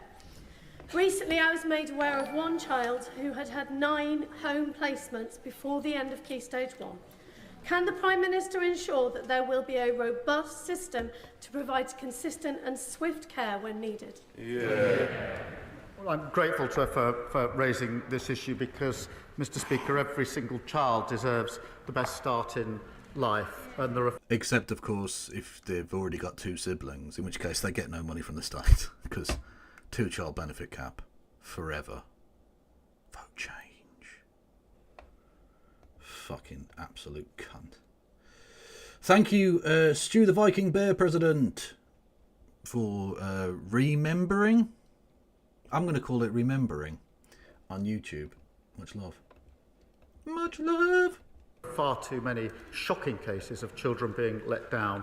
The Children's Wellbeing and Schools Bill is being introduced today. I love you too, Cather. Children's interests at the heart of government policy, and I hope it will be supported across the House. Thank you, Mr. Speaker. Labour promised not to raise taxes on working people, but farmers are some of the hardest working people that I know. Peter Douglas from Jedburgh has looked at the details of this policy, and he says Labour's inheritance tax increase will prevent... Okay, but like, who the fuck is this guy? Why should I care what he thinks about the thing? Is that some lunatic? Is it a professor of pharmology? Pharmology is definitely not the term for it, but you get the idea. Like, just because some random bloke you've just named said it, like, why would I care? What, give me, like, does he have credentials? Show you're working. Did you see the article from Manchester Evening Post where NIMBYs were crying about a care home for children being built? Doesn't surprise me, and those people are first in line for the trebuchet. The people who complained, not the children. The sick children are cool. They're fine. Him passing on his family farm to his son and daughter. They say Labour... Okay, so his farm's worth more than 3 million quid. Don't care. Labour have betrayed them. They can't trust the Prime Minister to keep his words. They've got a point, haven't they? Yeah. I mean, they do, but not in the way that they think they do. If he would kindly pass the details of the individual case he's raised to my team, we will look into it. As he knows, we put a record £5 billion into farming over the next 2 years in the budget. Just 2 weeks ago, 350 million was put in to support farmers. That contrasts with the £300 million underspend of the last government on farming. And in a typical case, the threshold is £3 million, which means that the vast majority of farmers will be unaffected. But I'll look into the individual case that he's raised with me. Thank you, Mr. Speaker. I recently spoke to a man in Worksop whose son's arm was badly broken. Yeah, when it says I'll look into it, it means his team might look into it, but more than likely they will misplace the paperwork and nothing will be done. When he was knocked off his bicycle by an off-road biker speeding on the pavement, dressed in black, no number plate, totally unidentifiable. The young boy no longer goes out to play. His experience isn't unique. What action is being taken to smash the bikes and put police back on our streets? Smash the bikes. So we've gone from stop the boats to smash the bikes now. Okay. Cool. What's this? Tears and fury as neighbours turn up at council meeting in vain. A children's home in Shaw, I presume that's the area, brought in 103 objections, but councillors say their hands were tied. Oldham Council approved the opening of a controversial new children's home in Shaw at the 10th planning meeting on Wednesday. More than 50 neighbours attended the meeting to express their anger about the unsuitable home, which objectors claimed would cause traffic issues and lower house prices.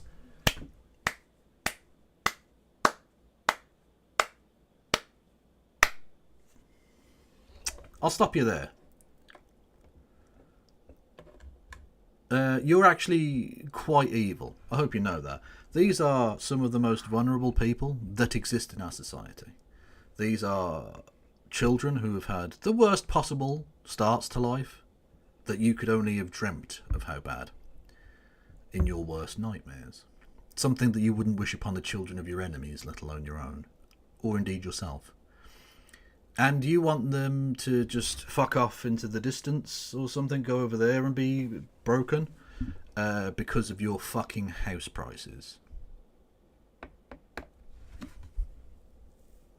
This is why this country can never be great. It could be argued that in some respects it never was, but let's say it was once creative enough and powerful enough that it meant something. It can never be anything again. Because of this attitude. This exact level of self-absorption. This complete and utter self-interested scumfuckery. Which permeates throughout society, unfortunately. At all levels, be it rich, poor, north, south, white, black, although mostly white, let's be honest. Man, woman, although mostly man, let's be honest. The people like this exist. We've seen, you go back on any issue of Question Time and you will get 2 or 3 people exactly like this. Just the worst fucking people. And unfortunately, because they're the loudest, because they're the most politically active and engaged, they get their shit. They get listened to. Was it the old thing about the squeakiest spoke gets the most grease or whatever? Like, they make a noise. Which is why NIMBYs always fucking win, it seems. And so, like, if we just listen to every single set of cunts, this home would never get built anywhere. And in all honesty, these people don't give a fuck. They don't give a fuck if this house does get built anywhere. Because it's not them that's going to be affected. So fuck them. Honestly, the level of selfishness. It's evil. It is evil. Well, I'm glad she's raised this because off-road bikes were a complete nuisance under the last government, got completely out of control. We're introducing new respect orders to crack down on off-road bikes, strengthening police powers in relation to dealing with this big problem that got out of control under the last government. We will also deliver 13,000 more neighbourhood police to ensure that we keep control of our streets, something that was lost under the last government. Thank you. Thank you, Mr. Speaker. Last week, the Royal Borough of Windsor and Maidenhead announced plans to hike council tax by an unprecedented 25%. This would require the government's permission. Does he agree with me that this outrageous request should be rejected, that the borough might be a candidate for accelerated local government reorganisation, and my constituents should not be footing the bill? Yeah, respect orders of the new ASBOs is a joke. For the persistent, weak financial control and political failure locally. Yeah. Well, thank you for raising this issue on behalf of his constituents. We are, as he knows, committed to fixing the foundations of local government. Hey! Take a drink. Fixing the foundations. And keeping taxes as low as possible for working people. The budget announced real terms increase for local government with over £4 billion of added funding. And so we will put that support in place, and he's right to raise this issue. Speech, please, Liz. Thank you, Mr. Speaker. We have in our NHS many brilliant emigre and refugee surgeons from the greatly troubled Middle East. And I've been privileged to work alongside some of them. Iran, Iraq, and now, as we think, especially of Syria. What practical measures can the UK take to help ensure that Syria now has the best chance of becoming an open society and the second functional democracy in the region? Yeah. What a weird... So he's a doctor of some kind, or a surgeon, and he's like the poshest man, or the poshest sounding man ever. Look, he sounds posher than most of the really posh people in that fucking place. The Syrian emigres. Well, I thank him for drawing attention to the people of Syria and to the health workers of all backgrounds who do vital work in our NHS. All surgeons matter. The brutal regime is to be welcomed and should be welcomed, but we must be cautious about what comes next. We've provided £50 million of extra support to vulnerable Syrians, and I've spoken to G7 leaders to work towards a Syrian government that respects international law, universal. Why don't you try and do that with Israel? Get a government there that respects international law. Because they're literally occupying more of Syria. They're just going to do that. They've just taken that land now. Human rights and protects all citizens across all sectors. Thank you, Mr. Speaker. Dave Dugan. Mr. Speaker, before the election, this Prime Minister said he would lower energy bills by £300. Since he took office, they've gone up by £149. He said he would protect the winter fuel payment, but now he's empowered his... Oh, wow, he's actually... Whoa, whoa, whoa, whoa. Big news. Nigel Farage is actually in Britain. I mean, he's nowhere near Clacton, obviously. He's like allergic to that place. But he's at least in the country. He's managed to crawl out from Donald Trump's anus and crawl out from Elon Musk's anus and actually fly back and do his fucking job for once. Stripped it off our pensioners, and he said he lined up for many photos with waspy women saying he'd have their backs, and he's just betrayed them in the most scandalous way possible. This is now the defining characteristic of this one-trick phony Prime Minister who says one-trick phony. Nice. Tss, burn. One thing and does another. In Scotland, the SNP are 16 points ahead in the polls. Does he understand? Does he understand why the people of these islands, especially those of us in Scotland, treat him with such contempt? They used to ask those questions. They used to ask those questions from this sort of area with very many MPs not so long ago. That all changed in July, and he's now carping from right up there. We can hardly hear him. Debbie Abrahams. Yeah, don't answer the question or anything. No. Debbie Abrahams. Thank you so much, Mr. Speaker. I'm sorry I couldn't hear you over the hubbub. First of all, can I... Also, he can boast about that for a little bit, and it will make him losing quite funny whenever that happens. I wish you a very Merry Christmas, and all colleagues across the House a very Merry Christmas, and especially the House staff. And also, I associate myself with the remarks thanking emergency services and our armed forces for their service. Mr. Speaker, Christmas is a time for peace and goodwill. Given there are more conflicts now than at any time since World War II, and that all wars end with a peace, what is the Prime Minister's resolution to work with others for a more peaceful world in 2025? Yeah. He's going to continue to do whatever Israel wants because he's a feckless piece of shit. Is the actual answer. I don't know what he's going to say, but that's the truth. Well, Mr. Speaker, can I thank her for her question? And I'm sure colleagues across the House support the values of the Parliamentarians for Peace, which I know she is involved with, and their work to support human rights across the globe. And that is the sentiment, I think, that we take into this festive period. Thank you. Richard Ford. Thank you, Mr. Speaker. And it was good to hear that the Prime Minister visited British soldiers in Estonia yesterday before they have to spend Christmas away from their families. We would all like to see a lasting peace emerge for Ukraine in the new year. But Putin may take any deal brokered by Trump as a break in which to re-equip and rearm. What will his government do to deter Russia from restarting its imperial war of aggression following any peace deal? I literally, every time they do this, you can literally just point and go, ask that exact same question about Israel. Ask literally the exact same question about what Israel is doing. And then tell yourself, or ask yourself, why is it so easy as a one-to-one comparison to compare Israel's actions with those of Vladimir Putin? Anyone with an ounce of intellectual integrity?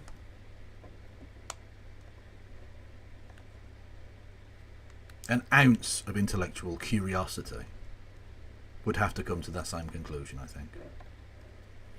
Well, can I congratulate him on his appointment to the Intelligence and Security Committee and thank him for raising the question of our troops in Estonia who will be there over Christmas without their families, and they're right on the front line with a very clear sense of purpose as part of our NATO contingent, and we thank them. He's right that we must continue to support Ukraine, and that was the subject of our discussions in Estonia. But how can we possibly afford to do so? We're so poor. We can't afford to heat homes. We can't afford to feed kids. How the fuck can we afford to keep giving billions of pounds worth of aid to Israel, to Ukraine? How, Keith? I thought we were broke, mate. Oh, that's right. You're just a liar. You're just a massive liar. Okay. Yesterday, make sure Ukraine is put in the strongest possible position, whether negotiations or not, and be absolutely clear that this conflict could be ended straight away if the aggressor, Russia, backed off. If the aggressor, Israel, backed off, yes. I agree. Mother of the house, Diane Abbott. Honestly, the balls on this one, amazing. The Waspi women fought one of the most sustained and passionate campaigns for justice that I can remember, year in, year out.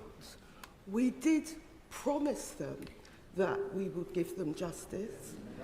I understand the issue about the cost, but does the Prime Minister really understand how let down Waspi women feel today? I do understand the concern, of course I do. I set out the history, Mr. Speaker, but the research is clear that 90% of those impacted did know about the change. Then why did you promise it? Why did you fucking promise it? And in those circumstances, the taxpayer simply can't afford the burden of tens of billions of pounds of compensation. But I do understand the concerns. Will Forster. I know the Prime Minister... Do you also understand that you've just thrown away more votes? You've just thrown away more votes, mate. No one wants to vote for you. You're as popular as bone cancer. ...is aware of the case of my constituent, Zara Sharif, who was brutally tortured and appallingly murdered by her father and her stepmother. I want Zara's legacy to be one where she's the last vulnerable child to be killed by people that should have looked after her. Yeah. Will the Prime Minister ensure that an independent inquest and review is taken into Zara's death and it's held immediately in the new year so we can learn why public authorities failed, so we can ensure that it never happens again? Yeah. He rightly raises this absolutely harrowing case. And it is important that all...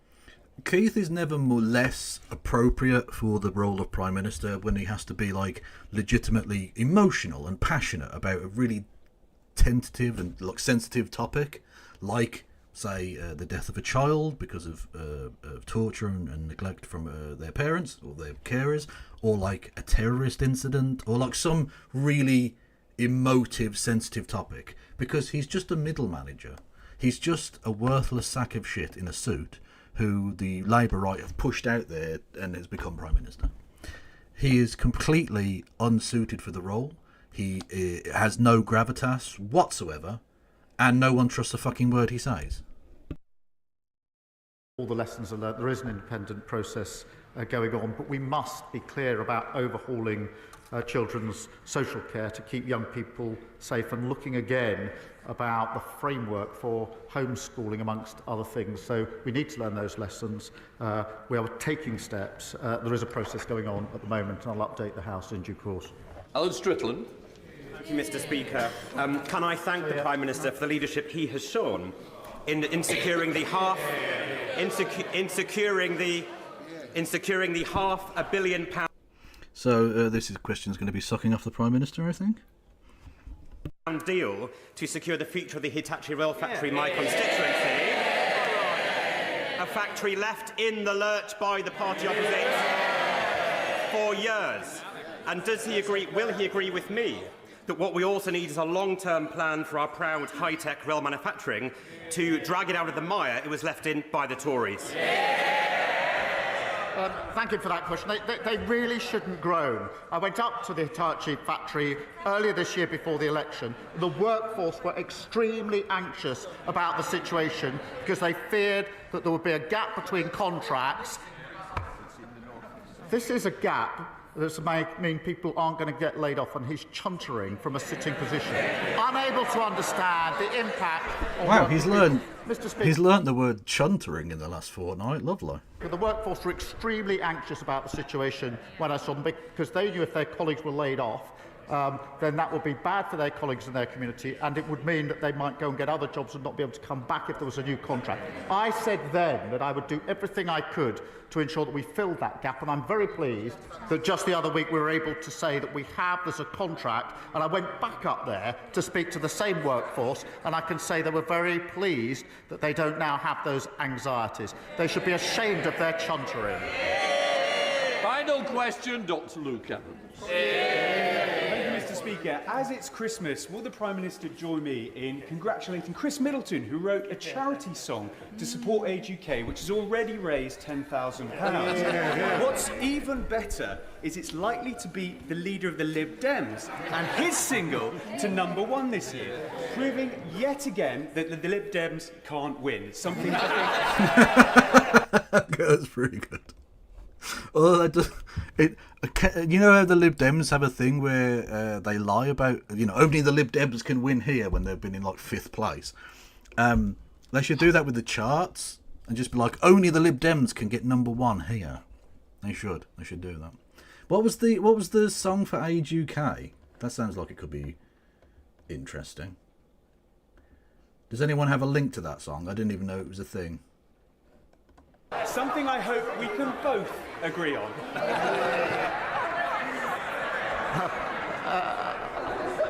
What would my question for Keith be? Well, as you're in Parliament, you can literally say whatever you like and it can't be held against you in a court of law. So mine would be very illegal outside of Parliament. But I'd have parliamentary privilege, so it would be a thing that I can't say now, but I would definitely say there. I'm not going to adjudicate between the contending singles for the top of the charts, but I will end, Mr. Speaker, this is the last question, I think, by just repeating a happy Christmas and a peaceful New Year to everyone across the House. Well, hang on. When you say Hitachi Rail Company, Marcus, you do realise that Hitachi make more than just the sex toy thing, right? Like they make lots of massive electronics, and when they say rail company, it means literally they make bits for railways. Well, that's what that factory is. It's not.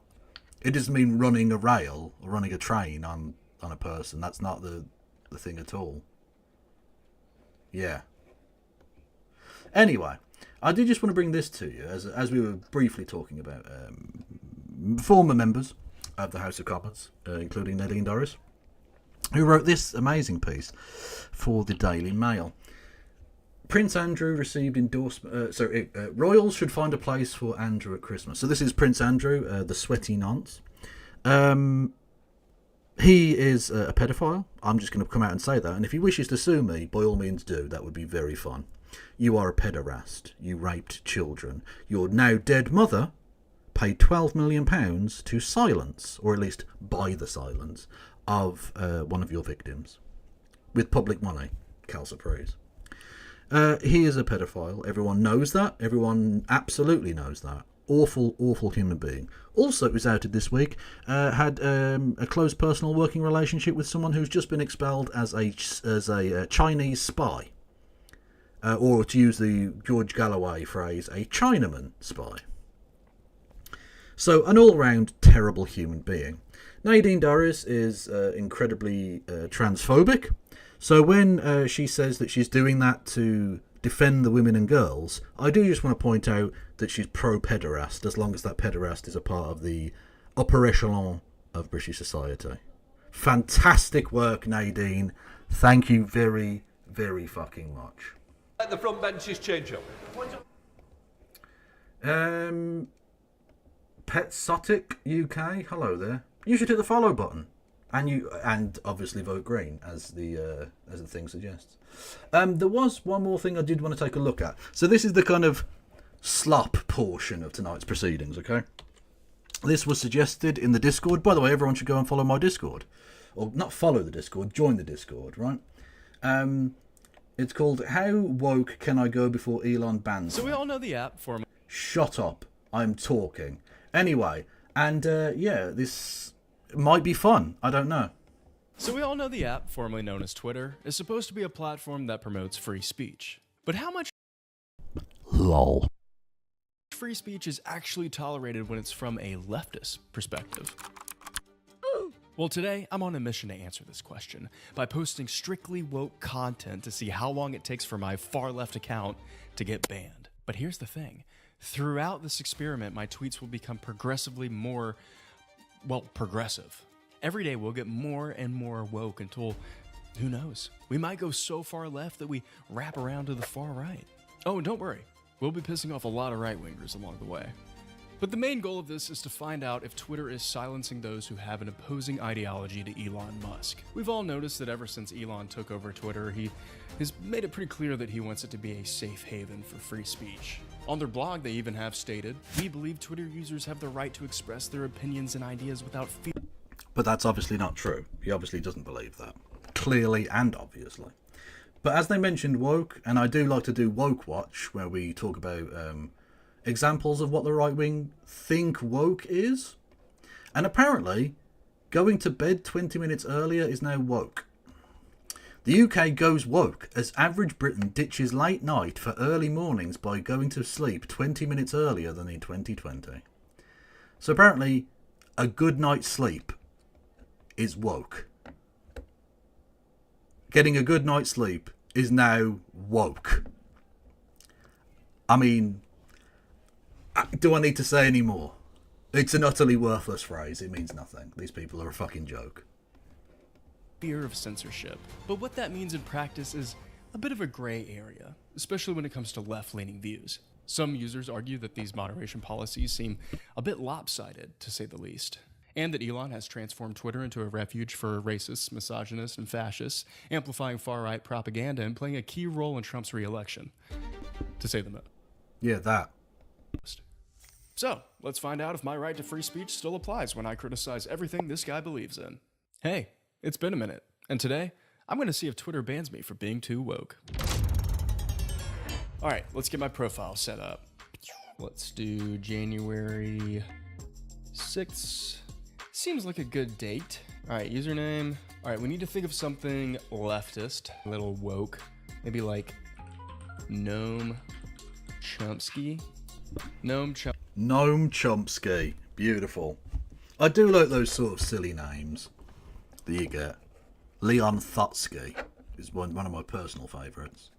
Chomsky. I think that's pretty good. Oh, who should I follow first? Oh, what about Elon Musk? Location. But he's totally not weighing it in his favour because other people have more followers than him. Honest. San Francisco. This looks good. I think that's pretty good. Okay, so I really don't want to do this, but I think I'm gonna have to get verified. Oh god, I don't want to pay a dime. I'm mostly paying for the reply boost. I want like the largest amount of people seeing my content as possible. And I need the check mark, most importantly. Okay, $16, and then that's it. I'm canceling it. Ugh. I hate that. Yeah, that's Your account really will be bad. reviewed for a blue checkmark soon. I just paid for it. Our team is doing a quick review on your account. You should see your checkmark here within a few days. Oh my god. What is there to review? Now, I decided to follow a bunch of right-leaning accounts, including the top 10 accounts that Elon... By the way, there isn't anything to review, but there are no fucking staff there to review it, so, you know. Most often replies to. End wokeness. Ian Miles Chung. Matt Walsh, for sure. Libs of TikTok. This is so dumb. Oh my god. I wanted to make sure that my timeline and For You page was just filled with a bunch of content that would trigger me easily, just making it a bit easier and faster to respond with my woke takes. Okay, let's see what's going on Twitter.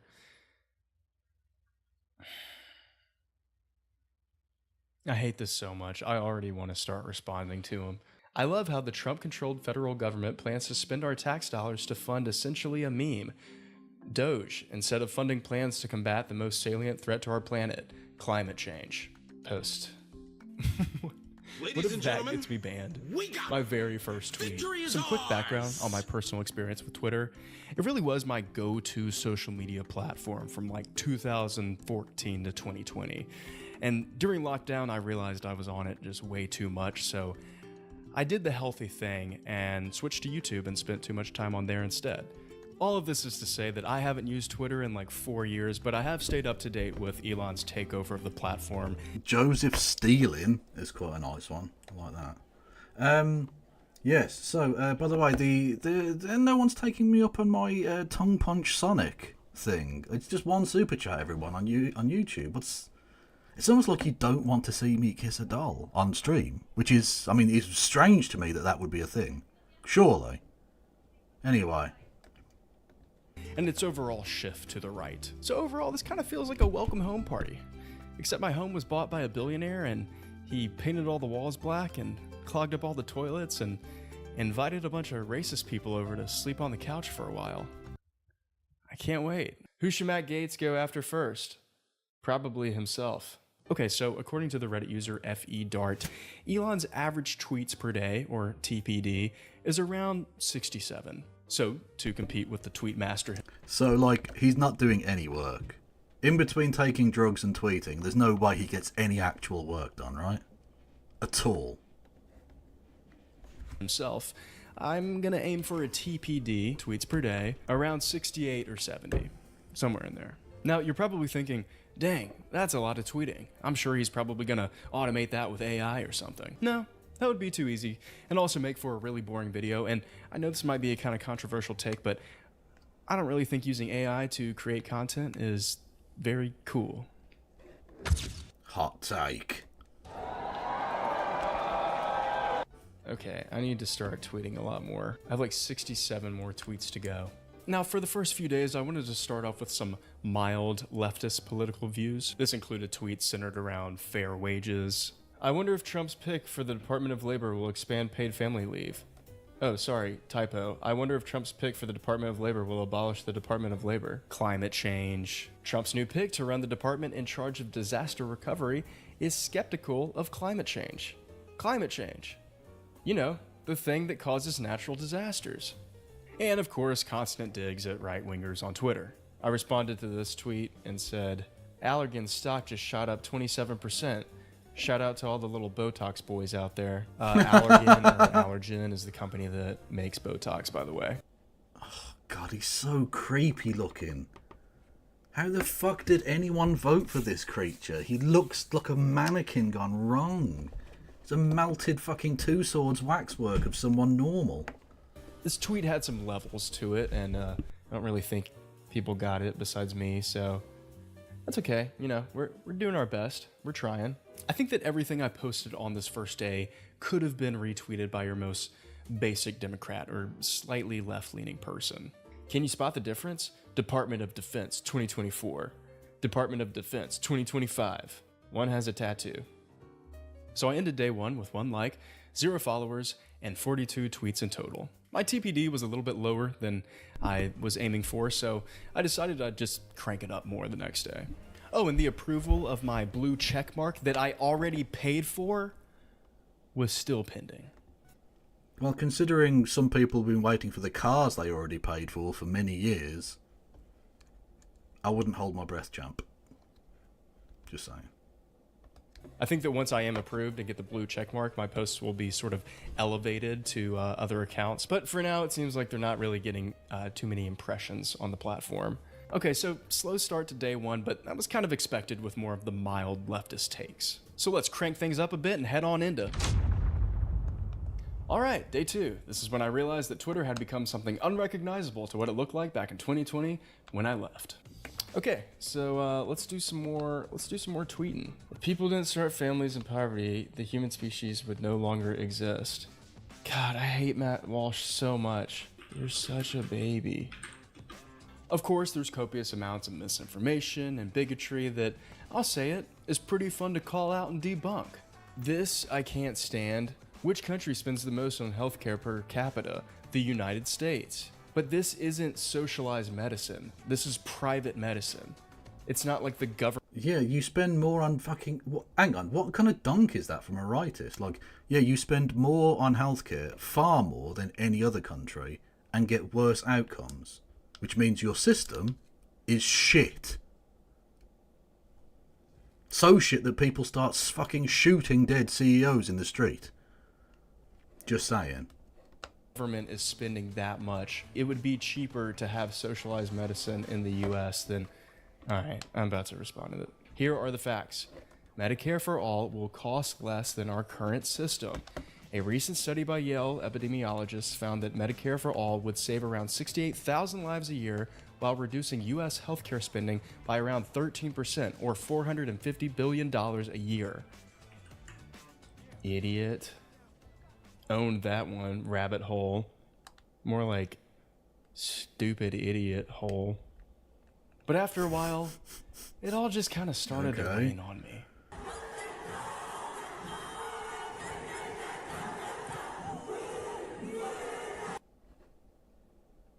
What does that even mean? Meanwhile, in New Zealand's parliament, end wokeness? What? What's the point that's even being made there? What? Meanwhile, in New Zealand's parliament, what does this even mean? This is just like straight up racist. Anyone else laugh at this silly pagan? Because it's pagan. Oh yeah, no, if it was good Christian mentalness, if they started speaking in tongues and fucking waggling snakes around, yeah, that'd be dope. But it's all this weird pagan stuff. Shut the fuck up, dickheads. You know, I'm having a lot of fun making this video, but then I spend just like a little too much time on Twitter or see a post that just kind of pushes me over the edge, makes me want to just log off for ever. Colonize. Thank you to Svego with SEK25. I don't know what the fuck that currency even is. Kiss that doll, kiss it good. Oh, yeah, okay, so that's the goal done. Okay, cool. What the fuck is SEK? SEK? Swedish krona. Oh, okay. Okay, so how much is 25 of those? £1.79. Okay, thank you. Now I understand. Svego, much love.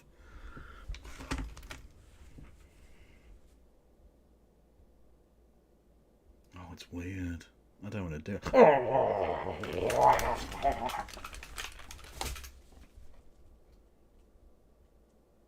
I got carried away.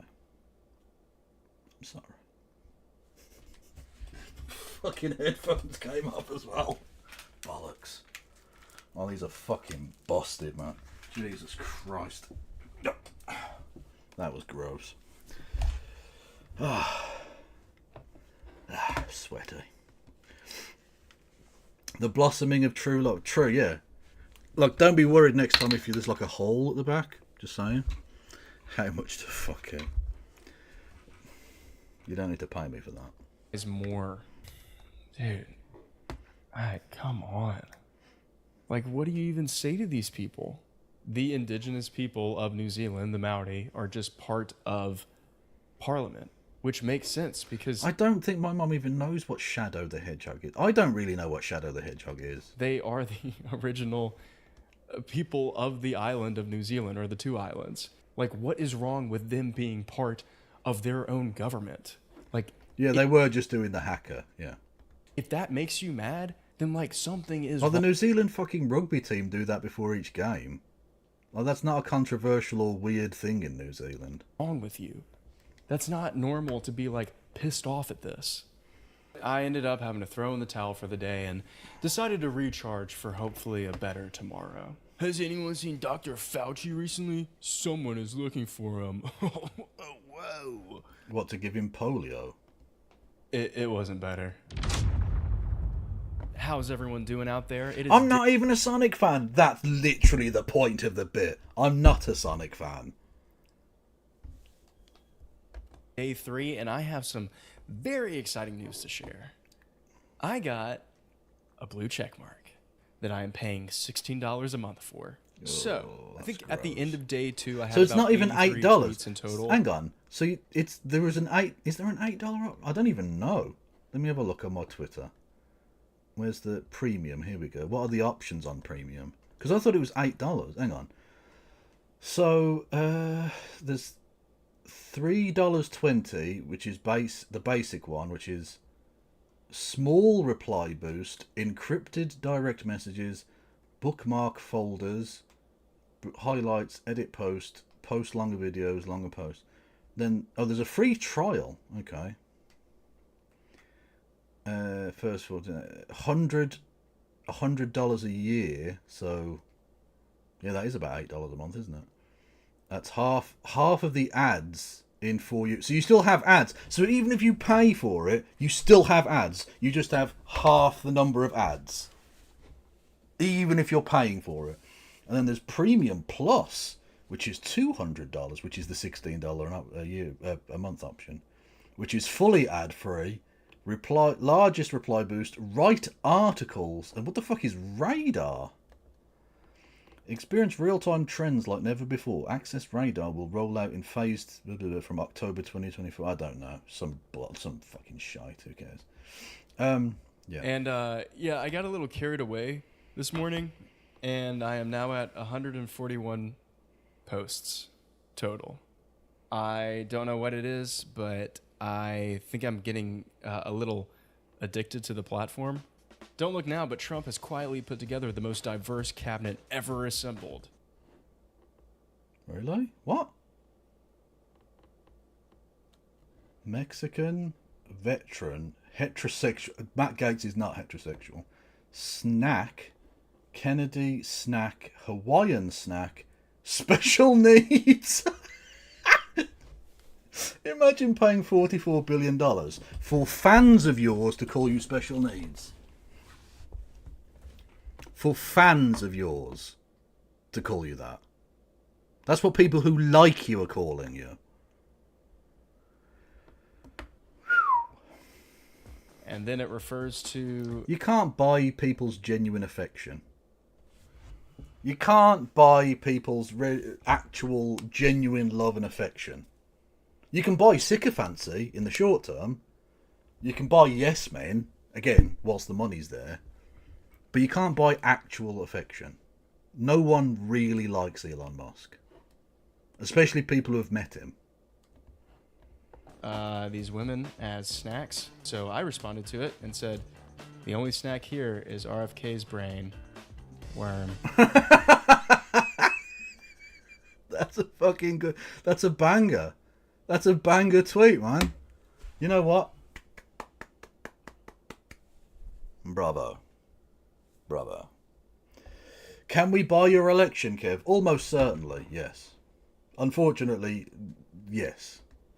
Basically what I'm trying to do at this point on day 3 is just crank things up a notch, get a little more triggered when it comes to, responding to these right-wingers, and getting a little more woke.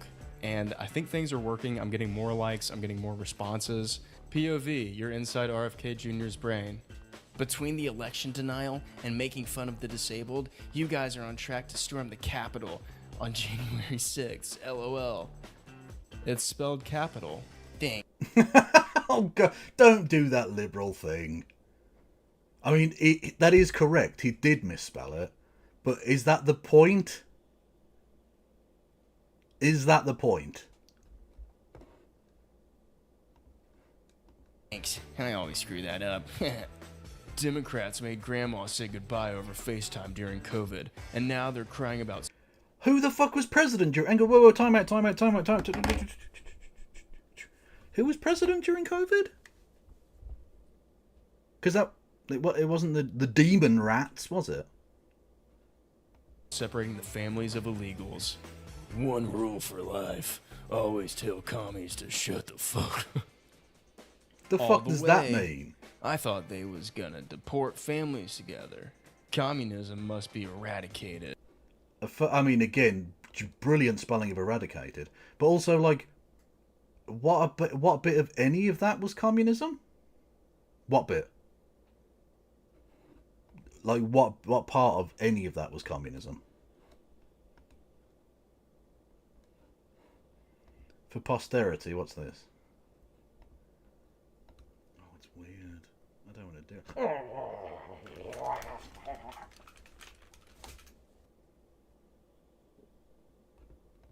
I'll be honest with you, chat, right? Oh, it's weird. I look at this clip.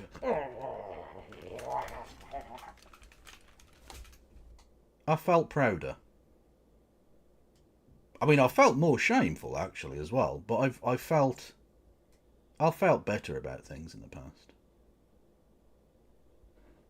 Just saying. Communism doesn't exist in the US, okay? Not, like, even close. What is with people on the right thinking that communism is, like, growing like wildfire in the US? Because Red Scare politics is the only thing they've ever known. They can't actually win, like, an argument because they don't really have any points. It's just reactionary bile. So they have to have that threat. Oh, the Reds are under the bed. It's never changed. It's been over 100 fucking years since the October Revolution. But it's still just communism all the way down. US. It's not. Like, it's so not here. It'd be cool if Sonic there were is the more, like, real snack. socialist policies that were talked about, but it's not. You don't have to worry about communism at all.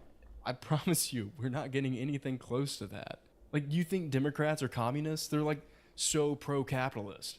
You think Nancy Pelosi's a communist? She has, like, one of the best performing portfolios. Yeah, she's one of the biggest insider trader communoids ever. Out of, like, anyone in Congress. Like, that doesn't sound very, like, commie to me. It was around this time when I started to notice something very unexpected. This morning, Stephen King, the horror novelist, left Twitter. Which I think would be the thing that would hurt Elon Musk the most. Because for some reason, Stephen King is the person who Elon Musk seemingly most wants to like him. Like, Elon Musk generally wants everyone to like him, which is ironically led to nobody liking him. But of all of the people in the world who he desperately wants to be his mate and to admire him, it's Stephen King. And Stephen King has shown nothing but the correct response. Pure disdain. Not necessarily hatred, but like contempt for Elon Musk in every interaction they've ever had, to the point where he stopped responding to him about 2 years ago, and Elon Musk has continued to at him dozens of times ever since, even though presumably he is muted by Stephen King. So him leaving the platform might actually hurt Elon Musk, which makes me happy. Elon Musk's pain gives me joy. For You page began to flood with hundreds and hundreds of people saying that they were leaving Twitter, tweet after tweet, explaining that they were just fed up with the hate and misinformation that was consuming their timelines. And of course, these announcements came with plenty of commentary from the right, criticizing them for making this decision. So you have tweets like this. I would like to announce that I will not be announcing that I'm leaving Twitter. Yeah, but you're Lex Friedman, so who gives a fuck, you sad little prick. It's like, oh, dude. Don't you have stupid questions to be asking to actually intelligent people? So cool. Like, everyone on here is so cool and edgy and just saying, like, crazy stuff that everyone's like, oh, I can't handle it because I'm too woke. Oh, God, you're so cool, Lex Friedman. I realized that I was witnessing a mass exodus of the platform in real time. Turns out it was the largest exodus since Elon bought it back in 2022. All on the exact same day that I received my beautiful blue checkmark. Which is insane for that to happen this week because that just leaves one person left on Twitter who is still woke. And it's Noam Chomsky. Yeah. I was deep behind enemy lines, and all of my allies were retreating. Pretty soon, Noam Chomsky would be the last bastion of wokeness able to defend against the dark right. Well, clearly not, because my account still exists, and I just called someone a melter, so checkmate.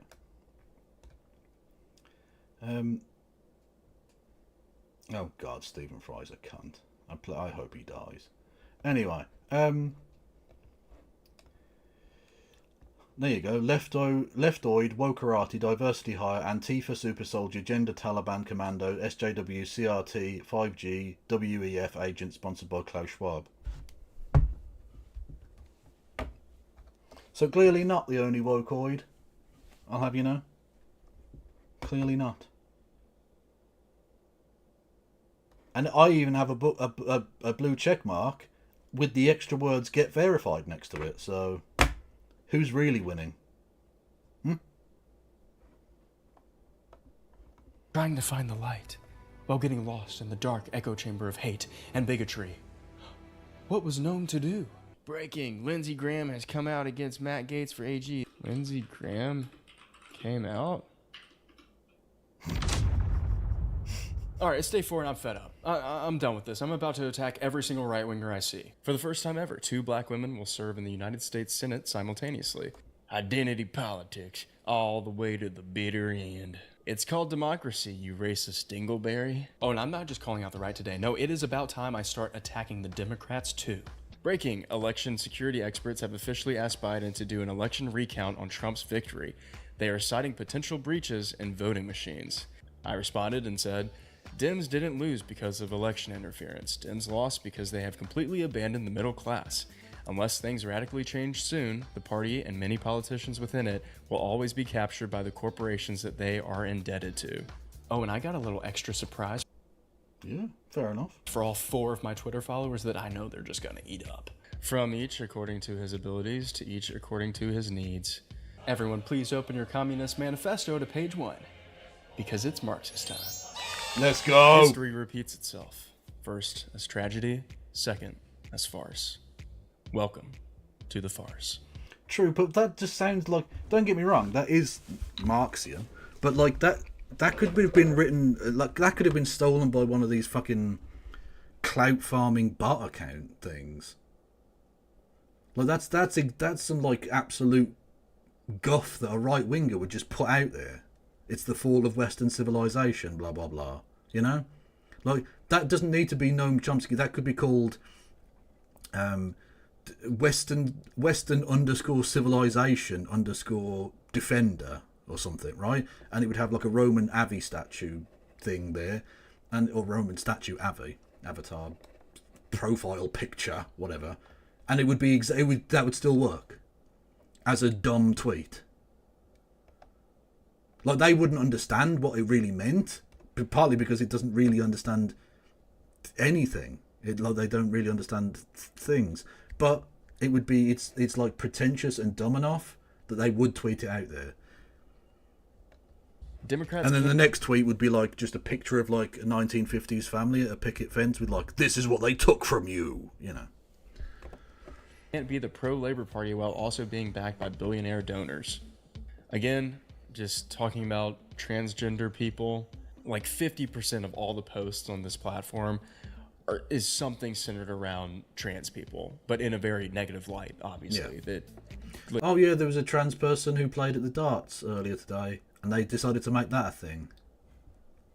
Oh, there's transgenders at the dart. So what? What fucking advantage? For a start off, right, it was a transgender person competing in the main draw, which is gender neutral. Women have played in that draw for a long time. Fallon Sherrock, literally a cisgender woman, has played in that tournament for the last, 3 years or something. She was literally the first woman who won won a game at the World Championship. And so, I genuinely, I didn't want to get into it, but I just thought to myself, if this person is saying that they think they don't agree with transgender people, right? They don't think that transgender people exist. They think that this person is a man in a dress and makeup and a wig. Now, to be fair, they were in makeup. I don't know if it was a wig or their own hair, but whatever. They were presenting in a traditionally femme fashion. If the transphobe believes though that this is a dude, then what problem can they possibly have? Because it's just a dude against a dude in that case, isn't it? So literally, what possible? It's not like this is a trans person who is competing in the women's draw. It was a trans person against. It was a trans woman against a cis man. So literally, there cannot be any even though there's literally no advantage in darts anyway to having a certain gender, it's fucking irrelevant. It's not weightlifting, you pricks. It's throwing small bits of metal. There's not a gendered element to that anyway. But even if there were, this couldn't possibly be it. And yet they still had to go. So it's literally just trans people exist, and that's too much for me. Even though this person is a professional darts player and had qualified for the World Championship on merit, the fact that they were transgender meant they shouldn't have been allowed to be there. These people are just genocidal freaks. They're just disgusting, evil people who want to shit on people. And they found within trans people a way that they can have a go at the queer community in a way that they can't at, say, gay people. Because obviously if you had a go at a gay person, that would be really obvious that was bigotry. But they found a way that they think sounds reasonable because TERFs exist and TERFs are evil.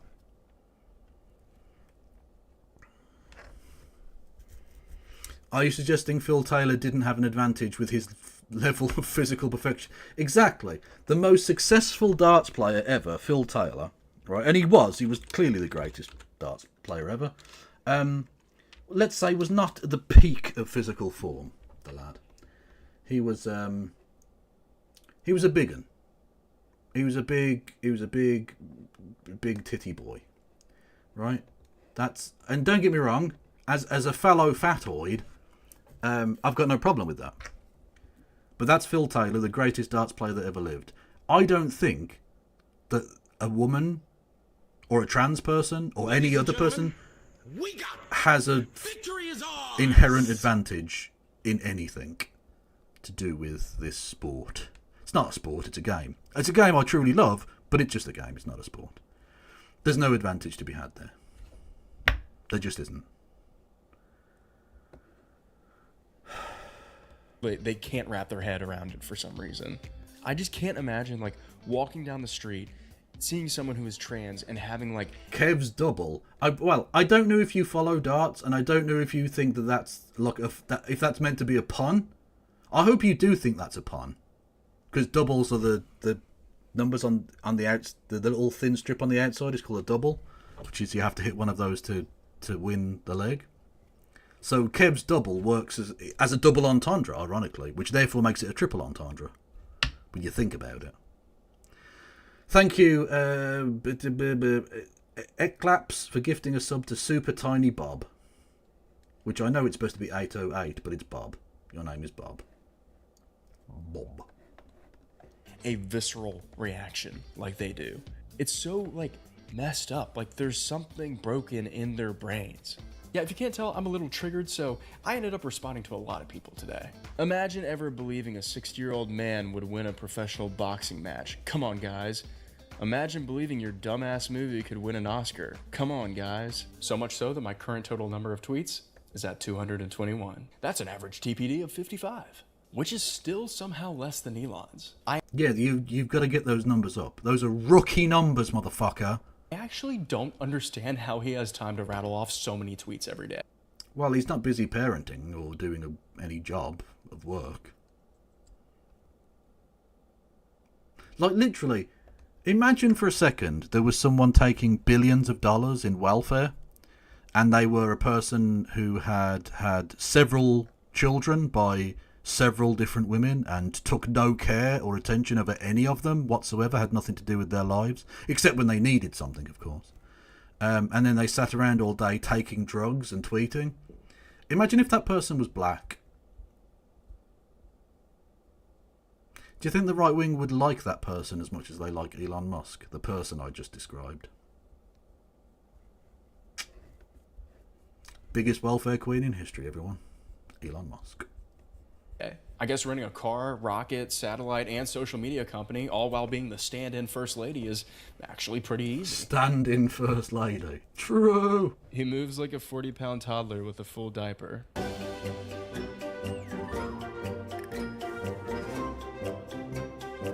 Time to torment Elon until he disables my account. What's up? It's day 5. This is my final day, so this is the big push until the end. And, I think we can get it done. Population collapse.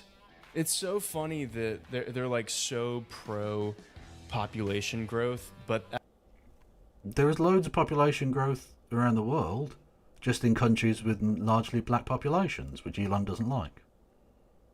Somehow. What's drugs got to do with it? Ask Whitney. Well, let's hope he ends up like Whitney. Let's hope that's his goal in 2025. Fingers crossed. at the same time they're anti-immigration. Like, which one is it? The woke don't believe in equality or giving people equal rights. They want special privileges for certain groups of minorities, and they want to kill or enslave all white people. True. I do want to do that, yes. But I'm one of the good ones, so it's fine. It's really that simple. Source? Yep, they really do hate white people. I remember feeling self-hate for being white when I was a liberal. They really do hate us and seek to make us hate ourselves. This is wrong, and they are evil for doing this. They do, and I'm tired of pretending they don't. Were you? When did you ever, quote-unquote, pretend that they don't? When did that happen, Ian? You weird little virgin. Pretending that they didn't? You seemed pretty open about it before. Based. Agree. I concur. Very important we stand firm without demonizing. Think in situations like we are in. We stay smart, strong, and keep the light bright with love. But know when to say no for the common good. Eventually they will join our fester until they wither, humble at all times. What the fuck? What are you talking about? You freak. You actual freak. Jesus Christ. We are dealing with adult children, so a firm, consistent no. No, maybe. The bright light of love feels very hateful sometimes. Do you support Tom Homan conducting worksite raids for illegal immigrants? Tom Homan. Tom Homan.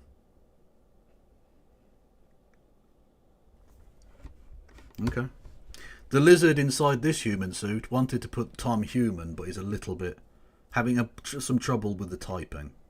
Getting used to the new hand muscles in the suit, you know. It isn't understandable.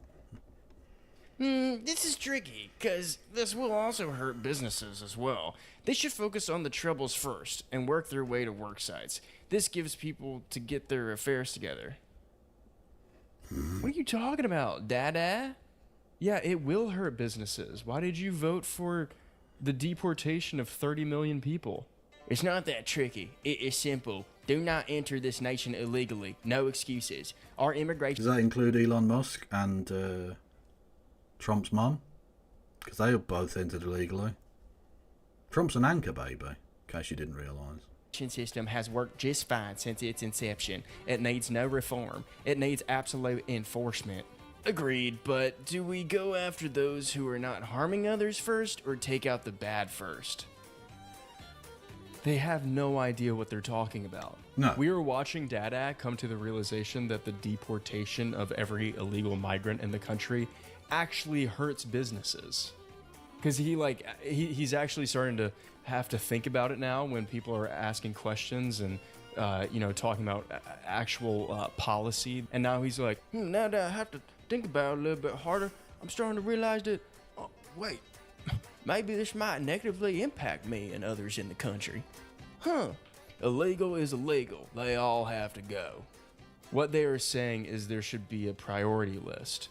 Do you want them to go after illegal gangs? It's Guy Incognito. Or the guy in the vibes, back of the kitchen who's done... Although, ironically, Guy Incognito isn't actually Homer Simpson, as we find out. But, yeah. Nothing wrong since arriving here first.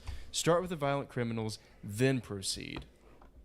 Do they realize that they're talking like an SS officer? This is so dumb. Costco shrank its seasonal... Well, they don't know what that means, but if they did, they'd be okay with it. Toy aisle by 50% this year. Depressing. The signs of a declining birth rate are becoming increasingly stark. You don't think that... that's the problem. That's the problem with the falling birth rate, is it? Superb. No notes. You don't think toy sales are down because, I don't know, of kids having iPads and phones? Maybe just playing with toys less? Legend. Trump is pro-tariff and Malay is anti-tariff. Which do you like more? Because their economic plans are starkly different. He's probably going to respond and be like, Malay? You mean like the vacuum cleaner? Oh, we got Jordan Peterson showing up on my timeline. Perfect. The more you care for others, the stronger you become. That sounds dangerously like socialism to me. Jordan, have you gone over to the dark side? Have you become a communoid? Because that sounds like some communoid shit. That doesn't sound like the rugged individualism of conservatism. What's going on here? What communist hacked into Jordan Peterson's account? Come on. Out yourself. You're a little baby boo-boo. Now it was time to wait and see if I got reported by anyone I have.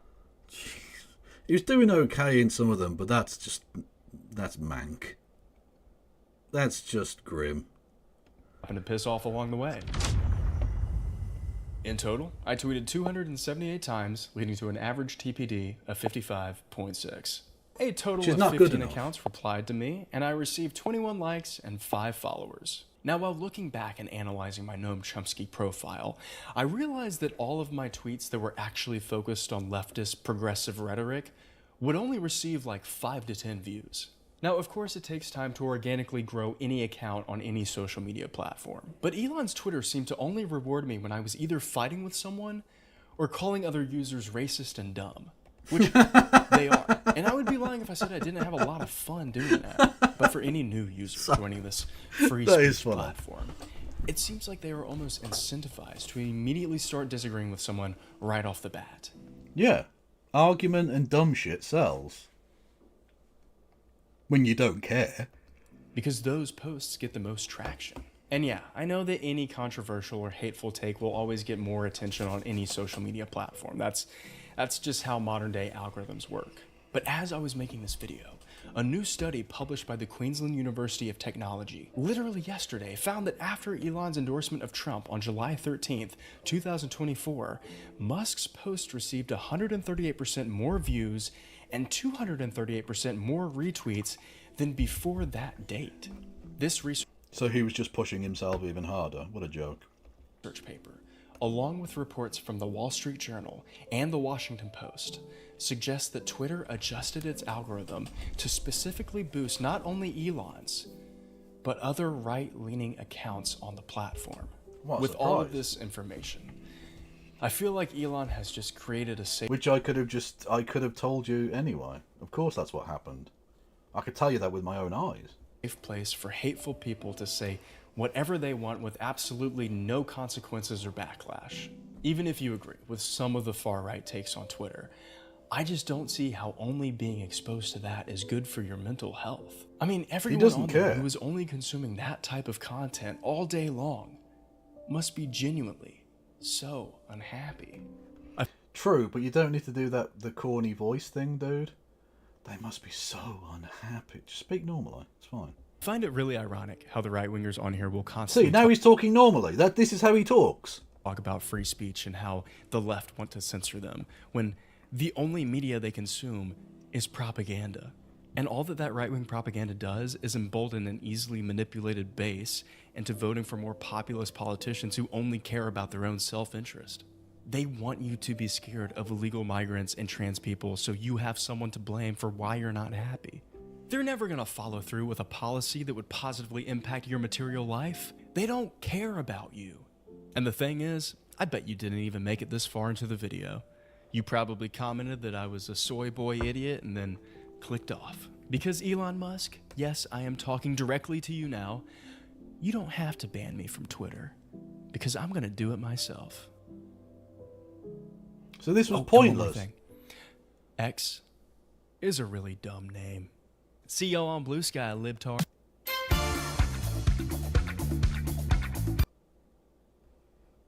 That was fucking pointless then. So he didn't get banned. Okay, I'm going to find the person who suggested that in the Discord, and I'm going to track them down and tickle them furiously. Because they will have deserved it. Who did this? Who suggested this? Show yourself, coward. Who was it? Garlic. Garlic 6942. I'm coming for you. You have been warned. You will feel my pugilistic tickling upon you. Anyway, that was a fucking waste of time. Total waste of time, but there we go. And fuck it. I'm going to go to bed for the night. I think I'm on with Curtis tomorrow. On hang on which of the shows is he doing tomorrow? I don't even fucking know. We're arranging it right now. Normal Island. So I'll be on with Curtis tomorrow doing my talky talk. My professional talky talk. Where I do newsy news. Ooh. Yeah. You should have watched the Todd in the Shadows video about Snow Informer. Maybe I'll do that tomorrow after. Lonely Island. Not Lonely Island, Jesus Christ. Normal Island. Fuck me. Oh. Bit of acid. Bit of heartburn. Anyway, I'm going to fuck off. Who's going on YouTube that I can send everyone over to? Let's have a cheeky little gander. There might not be anyone, in which case you're free to leave. The Surfs are going, so I'll send you over to the Surfs. Go and say hello to them on the YouTubes. Yeah, Kev threw it on the ground. That's not my dad, it's a phone! Still one of the greatest lines in musical history. Let's go. Who should we go over to?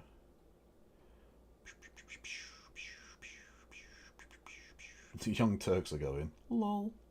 We'll go over to the Surfs on this one as well.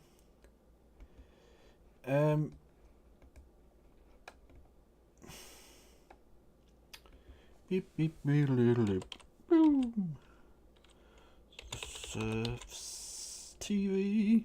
Go and say hello to Lance and be awesome with them. They're talking about Trudeau or something. I don't know. It's Canadian. Join me tomorrow though. I think it starts at 7:30, so I'll probably come on at 7 UK time, which is 2 PM on the east coast of Americana land, for some content. I think it'll be about Syria and Israel and stuff, as well as other things. Anyway, as always, free Palestine, and no pass around.